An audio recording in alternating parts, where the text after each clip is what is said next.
Nobel पुरस्कार विजेता ये कह रहा है Indian science Congress is a circus. प्रधानमंत्री मोदी ने भी कहा था कि जो गणेश जी हैं उन प्लास्टिक सर्जरी का वो आविष्कार हो गया था उस समय। वैमानिक शास्त्र 20वीं शताब्दी में लिखा गया है। राइट ब्रदर्स के बाद अवश्य। सुधांशु त्रिवेदी कहते हैं Om is equal to MC square. Russia जो है ऋषि है, कनाडा कणाद है, इजराइल ईश्वरालय है। नीलेश ओक से बड़ा छद्म वैज्ञानिक इस भूमि पर आज यदि हो। सदगुरु जब कह रहे हैं कि डार्विन से 15 सहस्त्र पहले आदि योगी ने विकासवाद का, इवोल्यूशन का सिद्धांत दिया था, ब्रह्मांड की सबसे पहली एनर्जी साउंड एनर्जी संस्कृत के वेद मंत्रों की ध्वनि है, ये इनकी साइंस। इंडियन साइंस कांग्रेस में ऐसे लोगों को मंच मिल रहा है, मंत्रिमंडल में ऐसे लोगों को मंच मिल रहा है।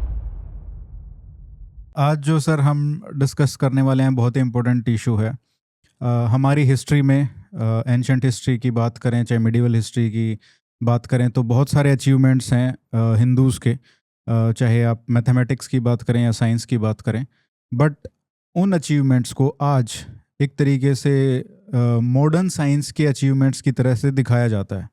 तो बहुत सारे अचीवमेंट्स हैं जो हमको जेन्युइनली प्राउड होना चाहिए, बट बहुत सारे स्यूडो साइंटिफिक क्लेम्स भी आजकल किए जा रहे हैं, चाहे धार्मिक गुरु हों, चाहे सोशल मीडिया के इन्फ्लुएंसर्स हों। जब आप इसको एक तरीके से देखते हो, जो एनवायरनमेंट आजकल चल रहा है, how do you see all that?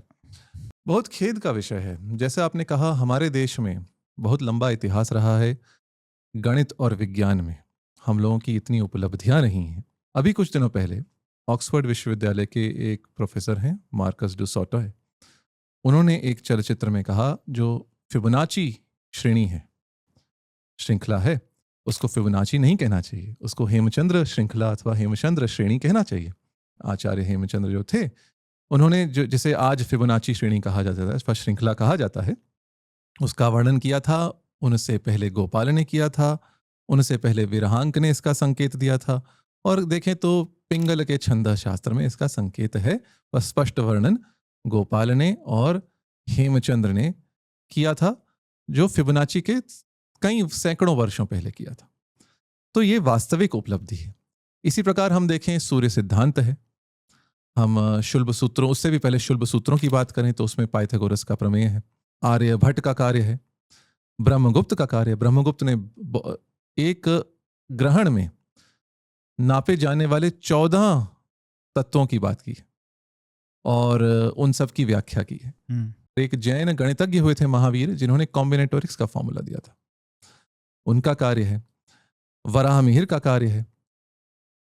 ये जो गणित, आधुनिक गणित जो यूरोप में आया, फिबोनाची के समय से आया, और फिबोनाची ने जब संख्याएं दी 0 से लेकर 9 तक, उससे पहले यूरोप में रोमन संख्याएं चलती थी, जो I है, V है, X है, वे संख्याएं चलती थी। उनसे गुणन तो बहुत कठिन था, मल्टीप्लिकेशन।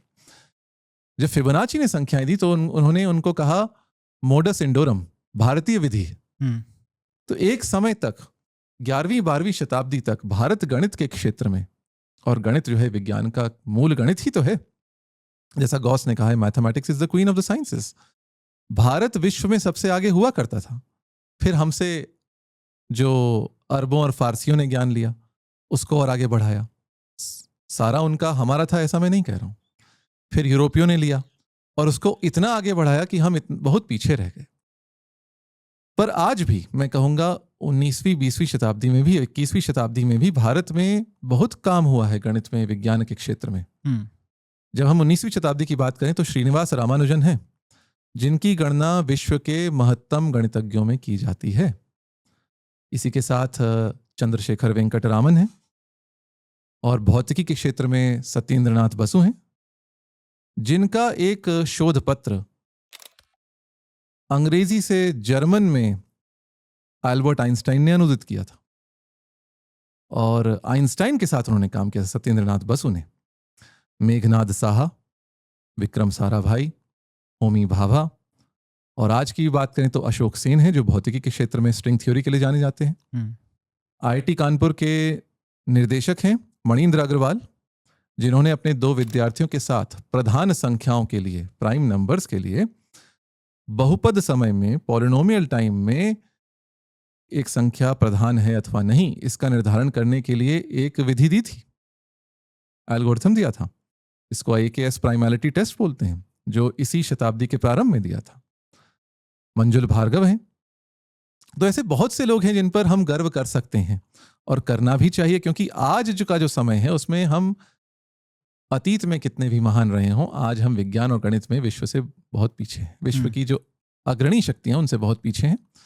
भले हम आगे आ रहे हैं, हमने चंद्रमा पे यान भेज दिया है, पर हमें और आगे आने की आवश्यकता है।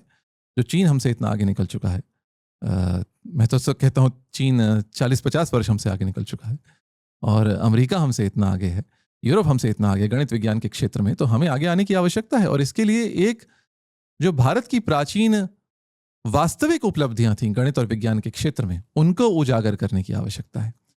पर हम कर क्या रहे हैं? हम कर रहे हैं छद्म गणित और छद्म विज्ञान को उजागर, और उस पर हम गर्व ले रहे हैं।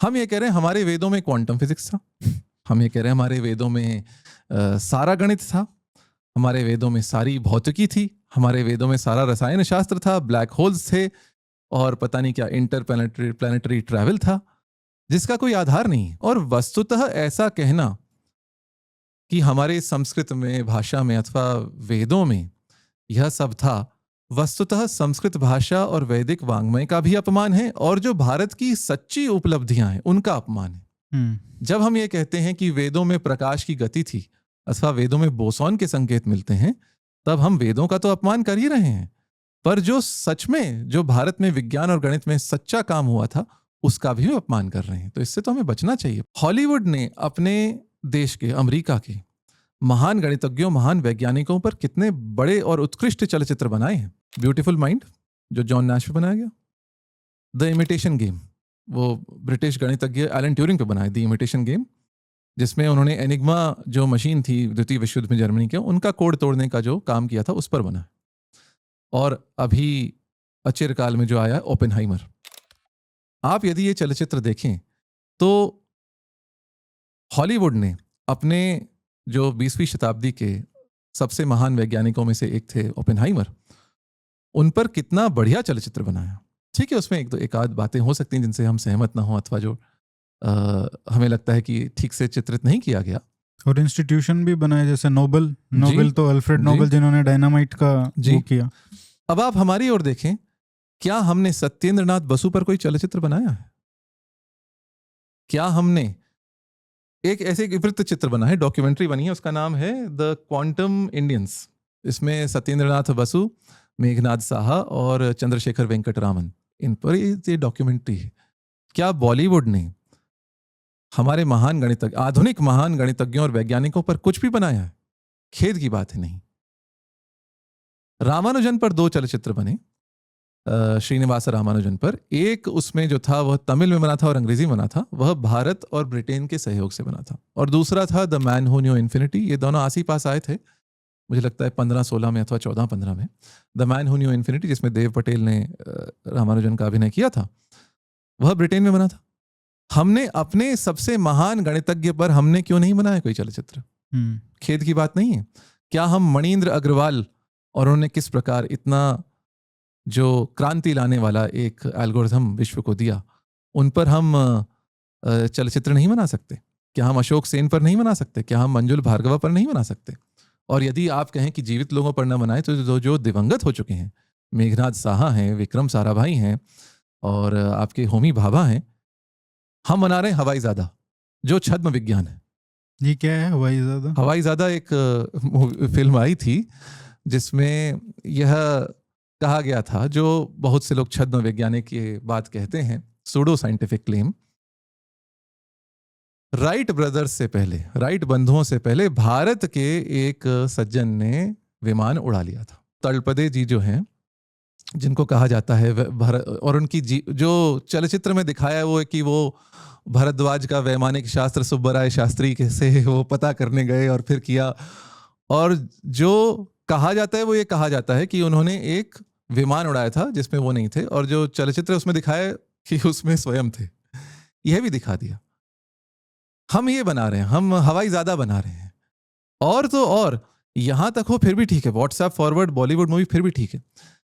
2015 अथवा 16, मुझे ध्यान नहीं है, 15 संभवतः, इंडियन साइंस कांग्रेस में एक शोध पत्र प्रस्तुत किया गया इस पर। और इतना विवाद हुआ, जो आपके वेंकटरामन रामकृष्णन है, नोबेल पुरस्कार विजेता रसायन शास्त्र में, केमिस्ट्री में। उन्होंने अगले वर्ष ये कह दिया, Indian science Congress is a circus, और मैं कभी नहीं आऊंगा वापस। मैं कभी नहीं आऊंगा। कितना लज्जा का विषय, हमारे देश में इंडियन साइंस कांग्रेस में नोबेल पुरस्कार विजेता ये कह रहा है Indian science Congress is a circus. हमें तो डूब मरना चाहिए चुल्लू भर पानी में। हम उन पूर्वजों के वंशज हैं जिन्होंने गणित और विज्ञान में इतना काम किया, और कैसे किया, अपनी मेधा शक्ति से किया, देख कर किया। ये बालू की भीत बनाकर तो नहीं किया। और हम आज इंडियन साइंस कांग्रेस में ऐसे शोध पत्र प्रस्तुत कर रहे हैं जिस पर एक नोबेल पुरस्कार विजेता ये कह रहा है ये सर्कस हो गया है, मैं आऊंगा नहीं कभी। प्रधानमंत्री मोदी ने भी कहा था कि जो गणेश जी हैं उनकी जो वो पूरा प्लास्टिक सर्जरी का वो आविष्कार हो गया था उस समय। जो हमारी आस्था का विषय, धर्म का विषय, उसको आप अलग रखें, विज्ञान में इसको क्यों मिला रहे हैं? जो पौराणिक कथाएं हैं उनको आप विश्वास का विषय मान सकते हैं, उनको आप अर्थवाद मान सकते हैं, उनको आप बट ये चुल रहती है ना हिंदुओं में कि हम जस्टिफाई करें किसी न तरीके से हमारी जो आस्था है उसके पीछे कुछ रैशनल है, कुछ साइंटिफिक है, जबकि कोई दूसरा धर्म के लोग ऐसे प्रिटेंड नहीं करना चाहते। एक लघुता ग्रंथि है जो 19वीं शताब्दी से है, इंफीरियरिटी कॉम्प्लेक्स। इसका जेनेसिस क्या है, इसकी शुरुआत कहाँ से होती है? ये जो मॉडर्न इंडिया में जो सूडो साइंस का जो ये थ्योरीज देने लगे लोग कि ये जो है ये तो सब कुछ है हमारे वेदों में, ये कहाँ से शुरू होता है? देखिए, बहुत सुदूर अतीत में तो ऐसा नहीं मिलता। ये तभी मिलता है जब हम पर ब्रिटिश शासन आया और हम में एक हीनता की भावना आई, हम पराधीन देश थे। 19वीं शताब्दी के भारत में गर्व करने योग्य क्या था? कुछ भी नहीं था, कुछ भी नहीं था। एक परास्त पराधीन देश जिस पर मुट्ठी भर अंग्रेज शासन कर रहे हैं। ना कोई वैज्ञानिक उपलब्धि है, ना कोई सांस्कृतिक उपलब्धि। उन वर्षों में कौन सा भव्य मंदिर बना 19वीं शताब्दी में? आज हम बना रहे हैं, ठीक है। सांस्कृतिक उपलब्धि नहीं, कोई आर्थिक उपलब्धि नहीं, और पूरा देश पराधीन है। तो इतनी हीनता की भावना आई, तो इसकी एक प्रतिक्रिया यह हुई कि जो हमसे आगे विदेशी निकल गए हैं ये हमारे पास रहा होगा अवश्य।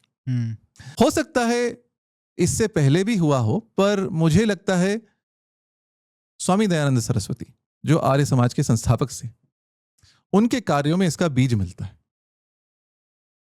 और कई बातें उन्होंने ऐसी कही जो पूर्णतः छद्म वैज्ञानिक हैं। जैसे हम उनका अपमान नहीं कर रहे हैं, हम ये कह रहे हैं उन्होंने कुछ बातें ऐसी लिखी हैं जो उनका काम था, उसका महत्व है, पर कुछ बातें ऐसी अवश्य लिखी हैं जो पूर्णतः निरर्थक हैं, निराधार हैं और छद्म वैज्ञानिक हैं। उन्होंने एक बात कहना प्रारंभ किया डंके की चोट पे कि जो पाताल है वह अमेरिका है। ये कहां से आया ये भी मैं नहीं जानता, पर उन्होंने सत्यार्थ प्रकाश में लिखा अवश्य, और बार बार लिखा है, और इसके आधार पर और भी बहुत सी बातें लिखी हैं। आर्यावर्त की सूद पर नीचे रहने वालों का नाम नाग और उस देश का नाम पाताल इसलिए कहते हैं कि वह देश आर्यावर्तीय मनुष्यों के पाद अर्थात पग के तले है। और इसी सत्यार्थ प्रकाश में उन्होंने कहा था पाताल, जिसको इस समय अमेरिका कहते हैं। तो दो बातें उन्होंने कही, एक तो पाताल अमेरिका देश है, और कहा ये आर्यावर्त की सूद के नीचे, अर्थात सीधे यदि हम चले जाएं पृथ्वी के केंद्र से और दूसरी ओर से निकलें तो वो पाताल देश है और वह अमेरिका है। हम भारत में सीधे यदि जाएं नीचे और पृथ्वी के केंद्र से होते हुए दूसरी ओर निकलें तो हम निकलेंगे दक्षिण प्रशांत महासागर में, साउथ पैसिफिक ओशन में। लगभग पूरे भारत की यही स्थिति है, पूरे बृहत्तर भारत की, जिसमें आपका आज का पाकिस्तान बांग्लादेश आ गया, उसकी भी यही स्थिति है। केवल राजस्थान में एक नगर है जैसलमेर, जोधपुर, मुझे ध्यान नहीं, जैसलमेर संभवतः, उसकी जो एंटीपोड कहते हैं इसको साइंस में, एंटीपोडल पॉइंट, उसका जो एंटीपोडल पॉइंट है वो ईस्टर टापू है, ईस्टर आइलैंड, जहां पे प्रतिमाएं हैं। और ईस्टर टापू अमेरिका में नहीं आता, ईस्टर टापू आता है ओशियानिया में। तो उनका यह मिथ्यावाद ही था। और उन्होंने क्यों कहा, उनका ऐसा आकलन क्यों था ये तो मैं नहीं जानता, पर उन्होंने ये डंके की चोट पर कहा, और इस पर लेकर बहुत सी बातें कह दी उन्होंने, बहुत सी बातें जिनका कोई आधार नहीं था। और ये आश्चर्य है कि दयानंद सरस्वती कहते थे कि पुराणों में बहुत कल्पना है, पर वो स्वयं कल्पना कर रहे थे। उन्होंने ये कह दिया कि पाताल देश वो अमेरिका है, जिसको मैं अमेरिका कहता हूं, यही नहीं कहा, उन्होंने कहा पाताल देश तक हमारा आना जाना था। भगवान कृष्ण का आना जाना था, अर्जुन का आना जाना था, व्यास का आना जाना था, शुकदेव का आना जाना था, बभ्रुवाहन वहां से आया था। बभ्रुवाहन महाभारत के अनुसार मणिपुर देश में था। मणिपुर देश महाभारत की भौगोलिक स्थिति के अनुसार कहीं पाताल में नहीं था, ऐसा वर्णन नहीं है। तो महेंद्र पर्वत और कलिंग देश के पास लिखा गया है वहाँ पर। बभ्रुवाहन को उन्होंने कहा पाताल देश से अर्थात अमेरिका से आया था महाभारत के समय। अमेरिका से भारत कैसे आया था? भगवान कृष्ण और अर्जुन पाताल से अर्थात अमेरिका देश से अश्वतरी पर चढ़कर आर्यावर्त अर्थात भारत आए थे, ऐसा दयानंद सरस्वती ने सत्यार्थ प्रकाश में लिखा है। अश्वतरी, अश्वतर संस्कृत में कहते हैं खच्चर को और अश्वतरी कहते हैं खच्चरी को। सत्यार्थ प्रकाश में दयानंद सरस्वती जी ने कह दिया अश्वतरी अर्थात अग्नियान नौका। उनके शब्द हैं, मेरे नहीं। अग्नियान नौका, जिस शब्द को सैकड़ों सहस्रों वर्षों में खच्चर और खच्चरी समझा गया, उसको आपने कह दिया अग्नियान नौका। अग्नियान नौका से उनका क्या अर्थ रहा होगा? मोटर बोट अथवा स्टीम बोट। अग्नि के यान वाली नौका, जिसमें कोई अग्नि का यान है, कोई इंजन है, कोई स्टीम इंजन है अथवा जो है, तो अग्नि से चलने वाली नौका। अब ये महाभारत में इसका तो कोई प्रमाण नहीं है, पर आपने थोप दी। फिर इस पर बिडालाक्ष यूरोप से आ गया था। बिडालाक्ष एक पात्र है, बिडाल कहते हैं बिल्ली को, आंख, अक्षी आंख को, तो समास होकर बिडालाक्ष हो जाता है, जिसकी बिल्ली जैसी आंखें हों। तो बिल्ली जैसी आंखें तो भारत में मिलती हैं, हाँ, चित्पावन ब्राह्मणों में मिलती है। पर उनका बिडालाक्ष था तो यूरोप से आया था, क्योंकि उस समय उनको दिखा यूरोप के लोग बिल्ली की आंखों वाले थे। तो ये एक प्रकार से छद्म वैज्ञानिक मिथ्यावाद उन्होंने चलाए। और यही नहीं, उन्होंने कह दिया जो राक्षस हैं हमारे पुराणों में वो आज के हबशी लोग हैं। हबशी अर्थात सिद्धि जो है भारत में। ये सत्यार्थ प्रकाश में लिखा है। ये सब बातें, इनका कोई प्रमाण नहीं है। पर हुआ क्या, दयानंद सरस्वती जी ने अपनी पुस्तक में लिखी, ठीक है, वहां तक लिख दिया, ठीक है। उसके पश्चात आर्य समाज ने इनको महर्षि बना दिया। जो उन्होंने अपने जीवन काल में कहा मुझे गुरु मत बनाए, पर इन्होंने महर्षि बना दिया। और फिर उसको और आगे करके पता नहीं क्या, आज तो वैदिक भौतिकी और पता नहीं क्या क्या। ऋग्वेद में एक मंत्र आता है जो यजुर्वेद में भी प्राप्त है, यजुर्वेद संहिता में प्राप्त है, ऋग्वेद में प्राप्त है, आयम गौह करके, आयम गौह प्रश्नि। और उसका जो दयानंद सरस्वती ने भाष्य किया है, उसमें उन्होंने सूर्य केंद्रीय प्रणाली बताई है। वस्तुतः मंत्र में ऐसी कोई बात नहीं। भारत में पहले से सूर्य सिद्धांत हो अथवा आगे के भी ज्योतिष के कार्य हो, भू केंद्रीय प्रणाली का वर्णन है, जियोसेंट्रिक सिस्टम। सूर्य सिद्धांत में स्पष्टतः भू केंद्रीय प्रणाली है। तो वहां जिस प्रकार से सूर्य का व्यास बताया गया है, सूर्य की परिधि बताई गई है, पृथ्वी का व्यास बताया गया है, और पृथ्वी के व्यास से पृथ्वी की परिधि निकालने की विधि बताई है कि पृथ्वी के व्यास को आप 10 से गुना कीजिए, फिर उसका मूल लीजिए, तो पृथ्वी की आपको परिधि मिलती है, जिसका अर्थ है circumference equals square root of 10 into diameter. तो हम जानते हैं सर्कमफ्रेंस होती है पाई टाइम्स डायमीटर होती है, और स्क्वायर रूट ऑफ 10 जो है पाई का एक अनुमान है। तो इस प्रकार से पृथ्वी का व्यास बताया गया है। फिर सूर्य का व्यास बताया गया है। सूर्य का व्यास में उसमें उन्होंने सूर्य के जो चक्कर है उसका व्यास बताया। फिर विधि बताइए कैसे सूर्य की दूरी पृथ्वी से बताएं, सारे ग्रहों के साथ सूर्य को गिना गया। तो उससे स्पष्टतः भूकेंद्रीय प्रणाली का वर्णन आता है। महाभारत में भूकेंद्रीय प्रणाली के संकेत मिलते हैं। प्राचीन भारत में यही विश्वास था, पृथ्वी के चारों ओर सूर्य सहित सब ग्रह घूमते हैं। कहीं भी स्पष्टतः वर्णन नहीं है कि पृथ्वी चारों ओर सूर्य के घूमती है। पर जब दयानंद सरस्वती भाष्य लिख रहे थे 19वीं शताब्दी में, तब पश्चिमी जगत में 100 से 200 वर्षों तक यह सिद्धांत स्थापित हो चुका था, पृथ्वी सूर्य के चारों ओर घूमती है। इसमें केपलर का कार्य है, इसमें न्यूटन का कार्य है। दयानंद सरस्वती उस समय भाष्य लिख रहे थे जब विज्ञान में स्थापित हो चुका था पृथ्वी सूर्य के चारों ओर घूमती है। तो उन्होंने उस समय की जानकारी से प्रभावित, पश्चिमी जानकारी से प्रभावित होकर वेद मंत्र के भाष्य में वह घुसा दिया सिद्धांत। अच्छा जी, तो ये मंत्र है, मैं बता दूं। ये मंत्र आया कहां से? मंत्र यजुर्वेद में है, 3रे अध्याय का 6ठा मंत्र है, यजुर्वेद की जो माध्यन्दिनी संहिता है। और यही मंत्र आपका ऋग्वेद के 10वें मंडल में भी प्राप्त है। 10वें मंडल का 189वां अध्याय, 189वां सूक्त, क्षमा कीजिए, उसका पहला मंत्र है। और मंत्र है आयम गौ प्रश्निरक्रमीद असदन मातरम पुरा पितरम च प्रयंस्व। यह मंत्र है। इसका हम सीधा अर्थ देखें, जो प्रत्यक्ष अर्थ दिखता है, तो ऐसा है कि एक गौ है, चितकबरी गौ है। प्रश्नि का अर्थ होता है चितकबरी। प्रश्नि शब्द के भी अनेक अर्थ हैं, गौ शब्द के भी अनेक अर्थ हैं। बस सीधा सीधा अर्थ देखें, जो भौतिक अर्थ देखें वो ये है कि यह जो चितकबरी गाय अथवा यह चितकबरा सांड जो है, यह आया और स्वर्ग की ओर जाते हुए माता और पिता के सामने बैठी अथवा बैठा। तो यहां कुछ एक गौ की बात है, अधिभूत में देखें, भौतिक अर्थ देखें, और स्वर्ग की ओर जाने की बात है तो एक ऋषि का कुछ मंत्र में उनका कुछ वर्णन है। रूपक तो है अवश्य, कुछ सीधी बात तो नहीं है कि ऊपर जा रहा है, पर कोई रूपक है। अब सायणाचार्य का यदि हम भाष्य देखें अथवा अन्य आचार्यों के भाष्य को मध्यकाल के भाष्य हैं, उसमें उन्होंने सूर्य पर इसको घटाया कि सूर्योदय का वर्णन है। तो सायणाचार्य का भाष्य वो कहता है कि यह गमनशील और दीप्तिमान सूर्य आया, पूर्व दिशा में माता अर्थात पृथ्वी को प्राप्त कर रहा है और पालन करने वाले द्युलोक और स्वर्गलोक की ओर जाता हुआ शोभायमान है। सूर्योदय का वर्णन है ऋग्वेद के मंत्र में, तो इसमें कोई आश्चर्य की बात नहीं है। वैदिक काल में लोग सूर्योदय देखते ही थे और सूर्योदय का काव्यात्मक वर्णन है। दयानंद सरस्वती जी ने इसके भाष्य में क्या लिखा है? यह प्रत्यक्ष गोल रूपी पृथ्वी, मंत्र में गोल नहीं लिखा है, उन्होंने घुसा दिया शब्द में, यह प्रत्यक्ष गोल रूपी पृथ्वी पालन करने वाले सूर्यलोक के आगे आगे चलती है, अपनी योनि रूप जलों के साथ सहवर्तमान अच्छी प्रकार चलती हुई अंतरिक्ष अर्थात आकाश में चारों तरफ घूमती है। मंत्र में कहीं भी चारों तरफ घूमने की बात नहीं। तो उन्होंने एक आधुनिक सिद्धांत वेद मंत्र पर थोप दिया और फिर भावार्थ में लिखा मनुष्यों को जानना चाहिए जिससे ये भूगोल पृथ्वी, इसी प्रकार लिख दिया कि पृथ्वी सूर्य के चारों तरफ क्षण क्षण घूमती है, इसी से दिन रात्रि, शुक्ल व कृष्ण पक्ष, ऋतु व अयन आदि काल विभाग क्रम से संभव होते हैं। यहां भूल तो कर ही दिए, शुक्ल पक्ष और कृष्ण पक्ष पृथ्वी के घूमने से के कारण नहीं होते। शुक्ल पक्ष और कृष्ण पक्ष सूर्य, पृथ्वी और चंद्रमा की सापेक्ष स्थिति से होते हैं। Relative position of sun, earth and the moon gives rise to waning and waxing phases of the moon. पृथ्वी के चारों घूमने से शुक्ल और कृष्ण पक्ष नहीं होते। तो वही है, जब आप किसी विषय को अच्छे प्रकार जानते नहीं है, हाँ वो संस्कृत के बहुत बड़े विद्वान थे, बहुत अच्छे समाज सुधारक थे, वैज्ञानिक नहीं थे।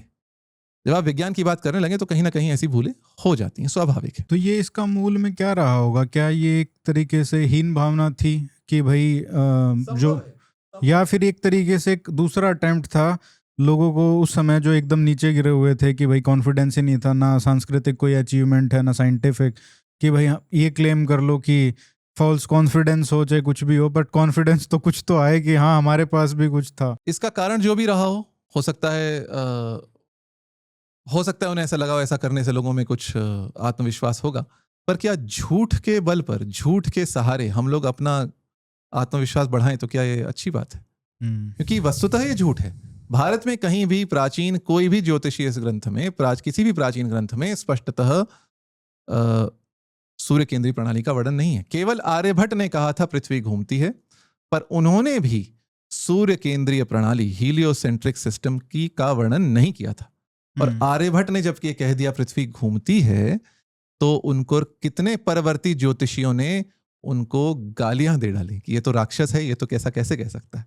तो ये तो जो आज जो बहुत सारे हिंदू हैं जो जैसे इस्लाम की किताब है या उसको वो बोलते हैं, क्रिटिसाइज करते हैं, तो वो कहते हैं कि तुम तो ये मानते थे, हम तो पहले से ही हमको पता था कि सूरज के चारों तरफ घूमती है। पहले से कहीं किसी भी ग्रंथ में नहीं है, प्राचीन ग्रंथ में नहीं है। आप ये पहली बार दयानंद सरस्वती के भाष्य में आपको मिलेगा। उससे पहले किसी भी प्राचीन ज्योतिष के ग्रंथ में स्पष्ट वर्णन होना चाहिए। ऐसा नहीं कि आप संकेत कि अच्छा ये संकेत है, इससे संकेत की बात नहीं है। जब आप साइंस की बात करते हैं तो साइंस में प्रिसाइज डिस्क्रिप्शन होना चाहिए, स्पष्ट वर्णन है कि क्या पृथ्वी के सूर्य के चारों ओर घूमती है।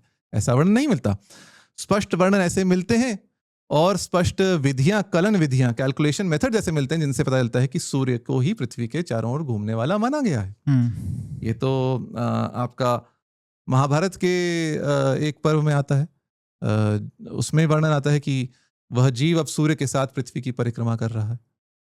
तो ऐसा सूर्य पृथ्वी की परिक्रमा कर रहा है, ऐसा वर्णन महाभारत में आता है।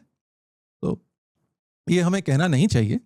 प्राचीन विश्वास था, बहुत प्राचीन संस्कृतियों में ऐसा विश्वास था, उसमें कोई हीन भावना क्या है, वो ऐसा था उस समय ऐसी मान्यता थी, तो उसमें हीन भावना क्या है। पर हम ये कहें कि हमारे ऋषि जानते थे कि पृथ्वी सूर्य के चारों घूमती है, तो अशुद्ध है, ये तो असत्य है। वैमानिक शास्त्र की आपने सर बात की और बहुत सारे इस तरीके के क्लेम हैं। एक तो कि भाई जो पुष्पक विमान था, और किसी मिनिस्टर ने ये भी बोला कि एयरपोर्ट भी होते थे श्रीलंका में, और तो इस तरीके के क्लेम्स भी बहुत सारे हैं। तो उसके ऊपर आप क्या कहेंगे? क्या रियलिटी है उस समय, क्या है, और कोई इस तरीके का कोई शास्त्र था हमारे पास? अगर था तो उसमें क्या था? और आज की जो मॉडर्न साइंस है, एरोडायनामिक्स है और सारी चीज़ें हैं, वो कितना अलग है उससे? देखिए ऐसी बातें यदि कोई व्हाट्सएप पर करे तो ठीक है, यदि कोई अपने को किसी तालियां पिटवाने के लिए किसी मंच पर करे कि हमारे पास वैमानिक शास्त्र था और प्लेन थे और ये सब था, ये ठीक है। पर यदि कोई यह बातें विज्ञान के मंच पर करे तो ठीक नहीं, क्योंकि वैज्ञानिक पद्धति में आप स्पष्ट प्रमाण के साथ आप बताएं। जो वैमानिक शास्त्र जिसे कहा जाता है, पुष्पक विमान की बात है तो पुष्पक विमान में, रामायण में पुष्पक विमान का वर्णन है, हम रामायण का अध्ययन करते हैं, हम उसको पढ़कर हमें कुछ अनुभूति होती है, हमें आनंद होता है। पर यदि हम कहें कि ऐसा था ही था, ये ठीक नहीं है, क्योंकि रामायण एक काव्य है। काव्य कई स्तरों पर होता है। काव्य कभी कभी आपका रूपक के स्तर पर होता है, काव्य कभी कभी आपका अलंकारों के स्तर पर होता है, काव्य कभी कभी आपको कुछ सिखाने के लिए कुछ बातें कहता है। वह वैज्ञानिक शास्त्र नहीं है। रामायण एक धर्मशास्त्र है, तो उसकी बात हम अलग रखें, धर्म और विज्ञान को हम मिलाएं नहीं, यही अनुरोध है जो आजकल बहुत लोग कर रहे हैं। पुष्पक विमान की बात आप माने, कोई आपत्ति नहीं है, पर यदि आप उसको वैज्ञानिक मंच पर कहें तो आपत्ति बनेगी। क्योंकि यदि आप कहें कि हमारे पास ये सब एयरपोर्ट हुआ करते थे, कुछ लोग तो ये भी कह सकते हैं ये दूसरे ग्रहों पर जाते थे, जो तथा कथित वैमानिक शास्त्र है जिसको कहते हैं भरद्वाज ऋषि ने लिखा, वस्तुतः वह 20वीं शताब्दी में लिखा गया। अच्छा, 20वीं शताब्दी में लिखा गया है। कोई भी प्राचीन पांडुलिपि वैमानिक शास्त्र की नहीं मिलती। हम ये कैसे कह सकते हैं यह ग्रंथ इस समय लिखा गया अथवा सहस्रों वर्ष पहले लिखा गया? यदि कोई प्राचीन पांडुलिपि मिले, किसी प्राचीन ग्रंथ में उस ग्रंथ का नाम मिले, तब तो हम विश्वास करें कि हाँ पहले था।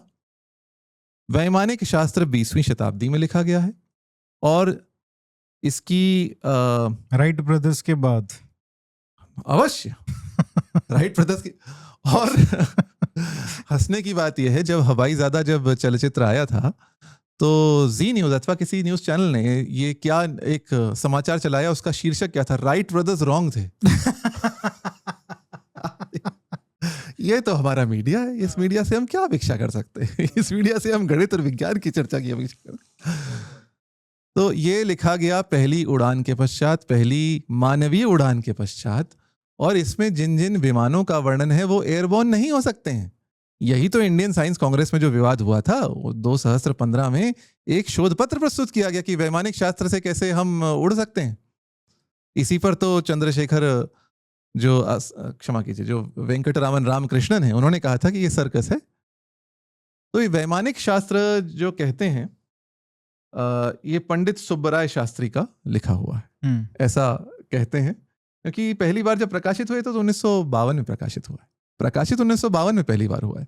और कहते हैं इसकी रचना जो पंडित सुब्बराय शास्त्री ने की थी वो 1866 से 1940 तक जीवित रहे थे, और 1918 से 1923 के बीच में उन्होंने इसकी रचना की थी। उन्होंने इसमें कहा था भरद्वाज ऋषि ने मुझे बताया है। अब ये तो फॉल्सिफाइबल नहीं है ना। कोई यदि कहे मुझे भरद्वाज ऋषि ने स्वप्न में आकर ये कह दिया, ये फॉल्सिफाइबल क्या, इसको हम क्या झुटला सकते हैं? इसका परीक्षण कर सकते हैं। अब मैं कहूं मुझे स्वप्न में आकर वैदिक ऋषियों ने बताया कि हमारे पास ब्लैक होल की जानकारी थी, अब इसको कोई कैसे झुटला सकता है? मैं को मेरे स्वप्न में बताया। What is not falsifiable is not science. तो ये तो विज्ञान है ही नहीं, पहली बात। और वैमानिक शास्त्र को जो कहा गया है एब्सर्डली अनएरोडायनेमिक, साइंटिस्ट का यह वर्णन है। जो उसमें विमानों का वर्णन है वो एरोडायनेमिक ही नहीं है। कि क्या है ये?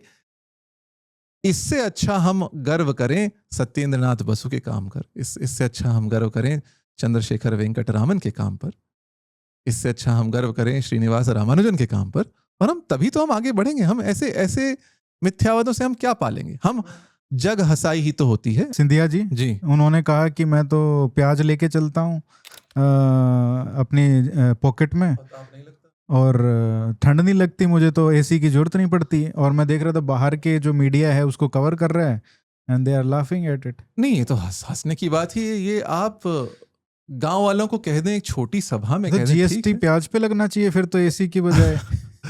देखिए एक प्राचीन मान्यताएं थी बहुत सारी हमारे पास, और वो कैसे आई होगी मुझे पता है संभवतः। देखिए जो कांदा होता है उसमें पानी होता है, तो यदि कोई को खा ले तो शरीर में पानी आता है। तो इस कारण से हो सकता है जो लू ना लग जाए, इसलिए कि चलो लेकर चलो, जब कुछ बहुत गर्मी लग रही हो तो हाइड्रेट कर लो अपने आप को। हाइड्रेट करने के लिए उसको खाना पड़ता है। रखने से तो कुछ हो नहीं सकता भाई, ये तो सब जानते हैं। तो, पर इन बातों को गांव वाले लोग कहें ठीक है, पर पढ़े लिखे मंत्री कहें कैसी इसको। और तो और हमारे जो पहले रहे थे अथवा अभी भी हैं विज्ञान और प्रौद्योगिकी के मंत्री डॉक्टर हर्षवर्धन ने वैज्ञानिकों की सभा में एक बार यह कह दिया, क्या कहा? स्टीफन हॉकिंग जब उनका देहांत हुआ था तो स्टीफन हॉकिंग ने मरने से पहले यह कहा था, वेदों में जो E=mc² अथवा ऐसा कुछ जो है वो आइंस्टाइन की विद्या से भी आगे। वैज्ञानिकों के सामने हमारे विज्ञान और प्रौद्योगिकी के मंत्री ये कह रहे हैं। और जब उनसे पूछा गया इसका स्रोत क्या है, तो क्या उत्तर मिला? स्रोत आप ढूंढ लीजिए। डिनाइल भी आया ना शायद कैम्ब्रिज से, आया ही ऑफिशियल डिनाइल आया। तो वो हमारे मुंह पर एक जड़ा गया थप्पड़ है कैम्ब्रिज यूनिवर्सिटी का। कैम्ब्रिज यूनिवर्सिटी ये कह दे कि स्टीफन हॉकिंग ने ऐसा कभी नहीं कहा, और भारत का मंत्री कह रहा है, भारत का विज्ञान का मंत्री कह रहा है। आई थिंक सुधांशु त्रिवेदी कहते हैं ओम =mc²। अब आप मुंह खुलवा रहे हैं तो चलिए, सुधांशु त्रिवेदी का जो चलचित्र जो बहुत चला, जो बहुत, और जो चलचित्र आते हैं ना उसमें जब वो चर्चा करते हैं कि ये सनातन धर्म ही है, जिसमें तो आंखों से बिजलियां जो निकलती हुई दिखाते हैं, इस प्रकार के चलचित्र आते हैं व्हाट्सएप पर, और ऐसा इंस्टाग्राम पे आपको रीलें दिख जाएंगी। और विशुद्ध बकवास क्या कह रहे हैं? एक तो उन्होंने कहा एक साइंस और नॉन ड्युअलिटी की वेबसाइट है जिसके मुख्य पृष्ठ पर है Om=mc²। साइंस और नॉन ड्युअलिटी की वेबसाइट है भाई, वो कोई संस्था जो विज्ञान और दर्शन शास्त्र को जोड़ने की बात कर रही है, वो यदि कहीं लोगों में लिख दे तो क्या प्रमाण हो गया? फिर आगे क्या कहा उन्होंने? आगे क्या कहा कि ओम जो है mc² क्यों है कि, और वो फिर वही सूडो साइंटिफिक नॉनसेंस उनका कि एनर्जी प्लेन में केवल एनर्जी है, डुअलिटी में तो एनर्जी और मास है, पर जब नॉन डुअलिटी तो केवल एनर्जी। फिर उन्होंने क्या कहा? फिर कहा जिस बात पर जो आंखों में बिजलियां निकलती हुई दिखाते हैं, सुधांशु त्रिवेदी जी कह रहे हैं केवल हमारा सनातनियों का, हिंदुओं का अंतिम संस्कार है जिसमें मास टू एनर्जी कन्वर्जन होता है। कैसी बात कर रहे हैं आप? सुधांशु त्रिवेदी जी से पूछा जाए, मैं पूछता हूं, combustion is a chemical reaction और न्यूक्लियर रिएक्शन? विज्ञान का, विद्यालय का पढ़ा हुआ व्यक्ति बता सकता है combustion is a chemical reaction, it is not a nuclear reaction. Mass to energy conversion कहां हो रहा है? जो हो रहा है वो नेग्लिजिबल है, नगण्य है, और वो जो नगण्य कन्वर्जन होता है वो मेरे शरीर में अभी हो रहा है, आपके शरीर में अभी हो रहा है। 1 सेकंड में एक जो वयस्क मनुष्य है उसके शरीर में 2 सहस्र से 3 सहस्र कार्बन-14 रेडियोएक्टिव डिके होते हैं एक क्षण में। उससे जो ऊर्जा निकलती है, जो मास डिफेक्ट का कन्वर्जन होता है एनर्जी में, और वो बहुत ही नगण्य है, बहुत ही नगण्य है। कार्बन-14 से रेडियोएक्टिव डिके से डेटिंग होती है। किसी पुराने शव की डेटिंग करनी है तो कार्बन-14 से डिके, तो मास टू एनर्जी कन्वर्जन तो हो ही रहा है। आप देख लीजिए कार्बन-14 का जो डिके है उसमें मास टू एनर्जी कन्वर्जन होता है। Combustion is a chemical reaction, chemical reaction को आपने न्यूक्लियर रिएक्शन बता दिया, ये तो बहुत बढ़िया है। और उस पर तालियां पिट रही हैं, और वो रीलें लाखों बार देखी जा रही हैं। ये उसी लेवल की सूडो साइंस है जो, जैसे कई लोग मिडिल ईस्ट वाले जो यहाँ के मुस्लिम हैं वो कहते हैं कि हिंदुओं को भी अगर वो यहाँ पे दबाते, मतलब मरने के बाद, तो हमारे भी इधर तेल निकलता। क्या कहा जाए क्या कहा जाए इस पे? तो ये उसी लेवल का है कहीं ना कहीं। क्या कर रहे हैं सुधांशु त्रिवेदी जी? इस पर तो कोई उनसे प्रश्न कर दे। आप ये जो बात कह रहे हैं कि हिंदुओं के शवदाह में मास टू एनर्जी कन्वर्जन है, आप क्या एक वैज्ञानिक मंच पर आकर कह सकते हैं? ये लोग क्यों बोलते हैं सब Om=mc²? ये क्या बोल रहे हैं? जो आइंस्टाइन ने E=mc², और आइंस्टाइन से पहले भी काम हुआ था इस पर, वो आइंस्टाइन महान व्यक्ति थे, उनका महान काम था। उनका जो एनस मिराबिलिस कहा जाता है, 1 वर्ष में उन्होंने इतना काम किया, 4 जो ऐसे लैंडमार्क पेपर छापे, और जो उनकी थ्योरी का काम है, आइंस्टाइन और न्यूटन को विश्व के महत्तम वैज्ञानिकों में गिना जाता है। आप उनकी उपलब्धि को पर अपना ओम थोप रहे हैं। ये ओम का अपमान नहीं है? आप कह रहे हैं Om=mc², ये ओम का अपमान नहीं तो और क्या है? और ये आइंस्टाइन का अपमान नहीं तो और क्या? आप किसका महिमा मंडन कर रहे हैं और क्यों कर रहे हैं? ये सोचना चाहिए इनको। एक तो चलो ये है, और एक वो स्वामी नित्यानंद है जो E=mc² नॉट =mc, वो भी तो वीडियो चला था बहुत। वो एक अलग स्तर पे जो पशुओं से संस्कृत और तमिल बुलवा सकते हैं। कुछ लोग कहते हैं जो संजय को दिव्य दृष्टि थी वो आजकल के टेलीविजन थे, सैटेलाइट थी, इंटरनेट था। ये क्यों? अब ये तो ये बात है कि किसी ने कहा कि हमारे देश में खुदाई में तारे मिली हैं तो हमारे यहाँ टेलीग्राम था, तो दूसरे ने कहा नहीं हमारे देश में खुदाई में कुछ नहीं मिला तो हमारे यहाँ वायरलेस था।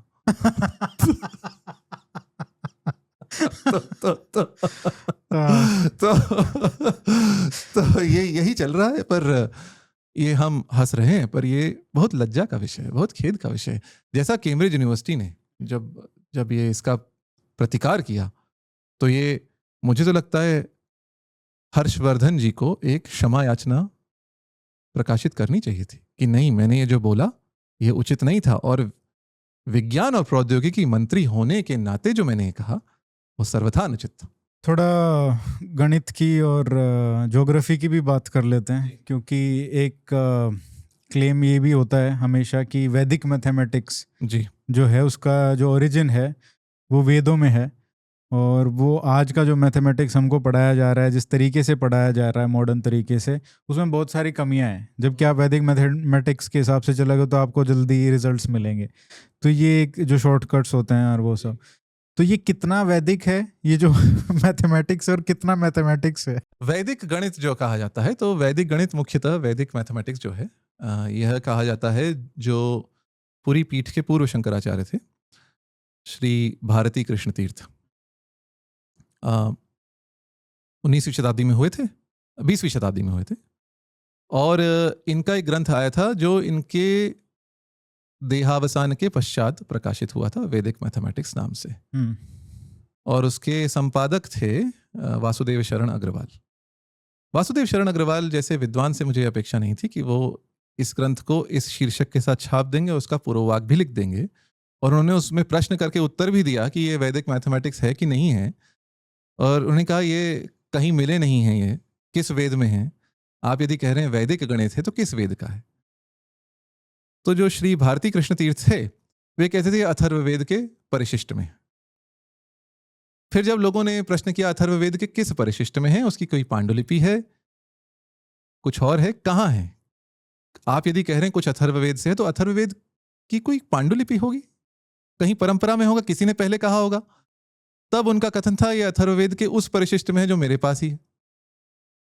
फिर वहां से फिर बात हो जाती कि ये तो फिर वैदिक नहीं है, और वैदिक सच में नहीं है।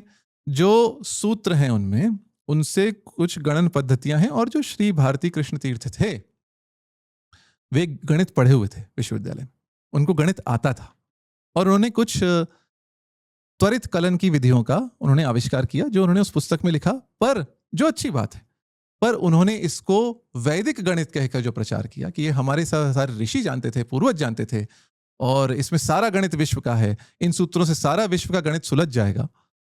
ये जो बात थी यह एक सूडो साइंटिफिक क्लेम था, सूडो मैथमेटिकल क्लेम था। ये कहने में मुझे कोई लज्जा की अनुभूति नहीं हो रही, क्योंकि जो उनका हम सम्मान करते हैं। पर आपने ये जो बात कही, इससे क्या हुआ? इससे क्या भारत की मान वृद्धि हुई? नहीं। जो नहीं था हमारे पास ये कहकर कि वो हमारे पास था, क्या हम अपने आप को धोखा नहीं दे रहे हैं? तो वैदिक तो इसमें कुछ नहीं है, वैदिक गणित में वैदिक कुछ नहीं है। बट मैथमेटिक्स ठीक है। मैथमेटिक्स जो श्री भारती कृष्ण तीर्थ का वैदिक गणित था उसमें था, मैंने इसका अध्ययन किया है, ठीक ठाक है, पर कोई बहुत उच्च स्तर का नहीं है। ऐसा नहीं उसको पढ़ के आप इंटरनेशनल मैथ ओलंपियाड में कुछ पा लेंगे, नहीं। इंटरनेशनल क्या, भारत का जो इंडियन नेशनल मैथमेटिकल ओलंपियाड है उसमें नहीं हो पाएगा कुछ, उसको छोड़िए, रीजनल मैथमेटिकल ओलंपियाड में कुछ नहीं हो पाएगा। तो स्कूल लेवल तक ठीक है। वो कुछ जो इसको रिक्रिएशनल मैथमेटिक्स कहते हैं वो वस्तुतः वह है।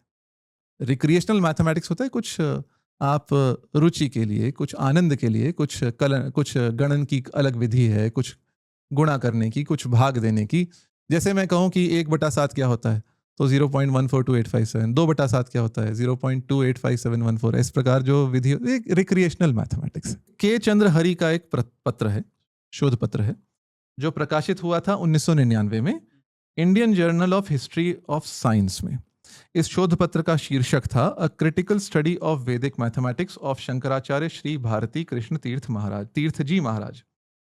तो शीर्षक में ही उन्होंने सम्मान दिखाया है, पूरा नाम लिखा है Shri Bharati Krishna Tirtha ji Maharaj, Indian journal of history of science 1999। 17 पन्नों का शोध पत्र है, और शोध पत्र में सब प्रमाण सिद्ध कर दिया है कि यह वस्तुतः जो सूत्र उनके हैं उनमें गणित का तो कुछ नहीं है, वो केवल उस पर गणित थोपा गया है, और यह सूत्र वस्तुतः वैदिक तो है ही नहीं। आप चंद्रकांत राजू जी का मत ले लीजिए, वैदिक गणित पर वो कहते हैं, वो खुलकर कहते हैं वैदिक गणित में कुछ भी नहीं है, ना वैदिक है ना गणित है। वैदिक गणित पढ़कर कोई आपका regional math olympiad, international math olympiad में कुछ नहीं हो सकता। तो ये हमें कहना नहीं चाहिए कि ये सब हमारे पास था। और तो और जो कहानी बनी, कहानी ये बनाई गई कि उन्होंने 16 खंड लिखे थे इसके, श्री भारती कृष्ण तीर्थ जी ने, और 16 खंड लिखे थे। फिर क्या कहानी बनाई गई, एक डॉक्टर कणसारा हैं, उन्होंने एक शोध पत्र में लिखा था, सुनी हुई बातों के आधार पर लिखा था। कोई 1995-96 में जर्मनी से कोई आया और उसने 80 सहस्र रुपए देकर सारी पांडुलिपियां ले ली और जर्मनी चला गया। ये भी है ना कि सब कुछ यहाँ से चोरी करके ले गए और वहां पे डिस्कवरी। कोई बात यदि इसको देखे तो 80 सहस्र रुपए, लगभग 1 लाख रुपए 1995-96 में आज के कितने होते हैं? तो उस समय का 1 रुपया आज का, जो आप कंज्यूमर प्राइस इंडेक्स लें प्रतिवर्ष का, तो लगभग 95-96 का 1 रुपया आज का 100-120 रुपए होगा।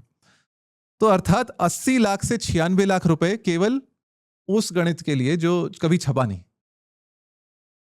तो कहने का इनका तात्पर्य था कि इससे फिर उन्होंने सैटेलाइट बना ली, इससे इन्होंने ये फिजिक्स कर लिया। तो ये सब बातें गढ़ी गई हैं।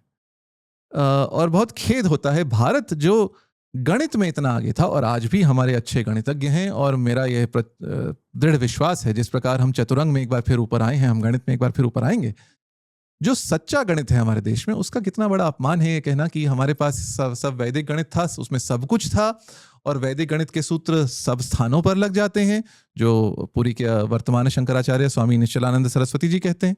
उनका तो यह कहना है वैदिक गणित के सूत्रों से गणित की सारी समस्याएं सुलझ जाएंगी। तो फिर आप सूत्रों से फिर इंटरनेशनल मैथ ओलंपियाड के पेपर आप क्यों नहीं सॉल्व कर सकते? नहीं कर सकते। उनका यह कहना है पूरी पीठ ने बाइनरी सिस्टम दिया है और कंप्यूटर दिया है। वो कहते हैं जो श्री भारती कृष्ण तीर्थ जी थे, उनके जो 3 सूत्र थे वैदिक गणित के, उसके आधार पर उनके अंग्रेज शिष्यों और प्रशिष्यों ने बाइनरी सिस्टम का विकास किया और कंप्यूटर का विकास किया। क्या ये सच है? ये तो सच नहीं है। बाइनरी सिस्टम तो बहुत पहले से है, जॉर्ज बूल के समय से है।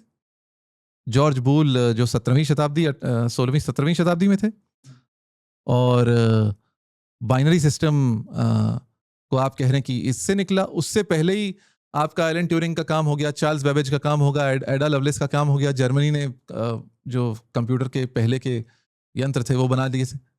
तो ये कहना कहाँ तक उचित है? वैदिक, ये तो इस टाइप के जो क्लेम है, इसमें तो चलो फिर भी कह सकते हैं कि हार्मलेस इन दैट सेंस है। मतलब जो आप हेल्थ और उस पे आ जाए, मेडिसिन पे, फिर वो और खतरनाक हो जाते हैं। जैसे बाबा रामदेव का, उन्होंने वो कोरोनिल वाला चलाया था, और उससे पहले भी बहुत सारे उन्होंने कहा योग से कैंसर ठीक हो जाता है।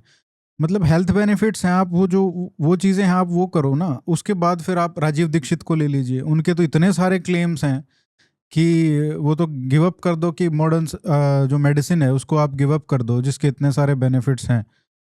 वो तो पूरा ही रिजेक्ट करते हैं उसको। बट उनको मानने वाले कितने सारे लोग जो होंगे, जो अफेक्ट होते होंगे पर्सनली। नहीं, ऐसा नहीं कहना चाहिए ना कि हम योग से कैंसर ठीक कर देंगे। ऐसा क्यों कहना है? क्या योग को महान बनाने के लिए हमें यह कहना पड़ेगा कि कैंसर ठीक करता है? और कल को कोई और बीमारी आ गई तो फिर आप उसको भी कहोगे कि वो भी ठीक करता है। योग को महान बनाने के लिए केवल योग सूत्र का पहला सूत्र समझना पर्याप्त है। योगश्च चित्त वृत्ति निरोधा। योग जो है उससे आपकी चित्त की वृत्तियों का निरोध हो जाता है। यही योग को सबसे महान बनाता है। यही राजयोग है।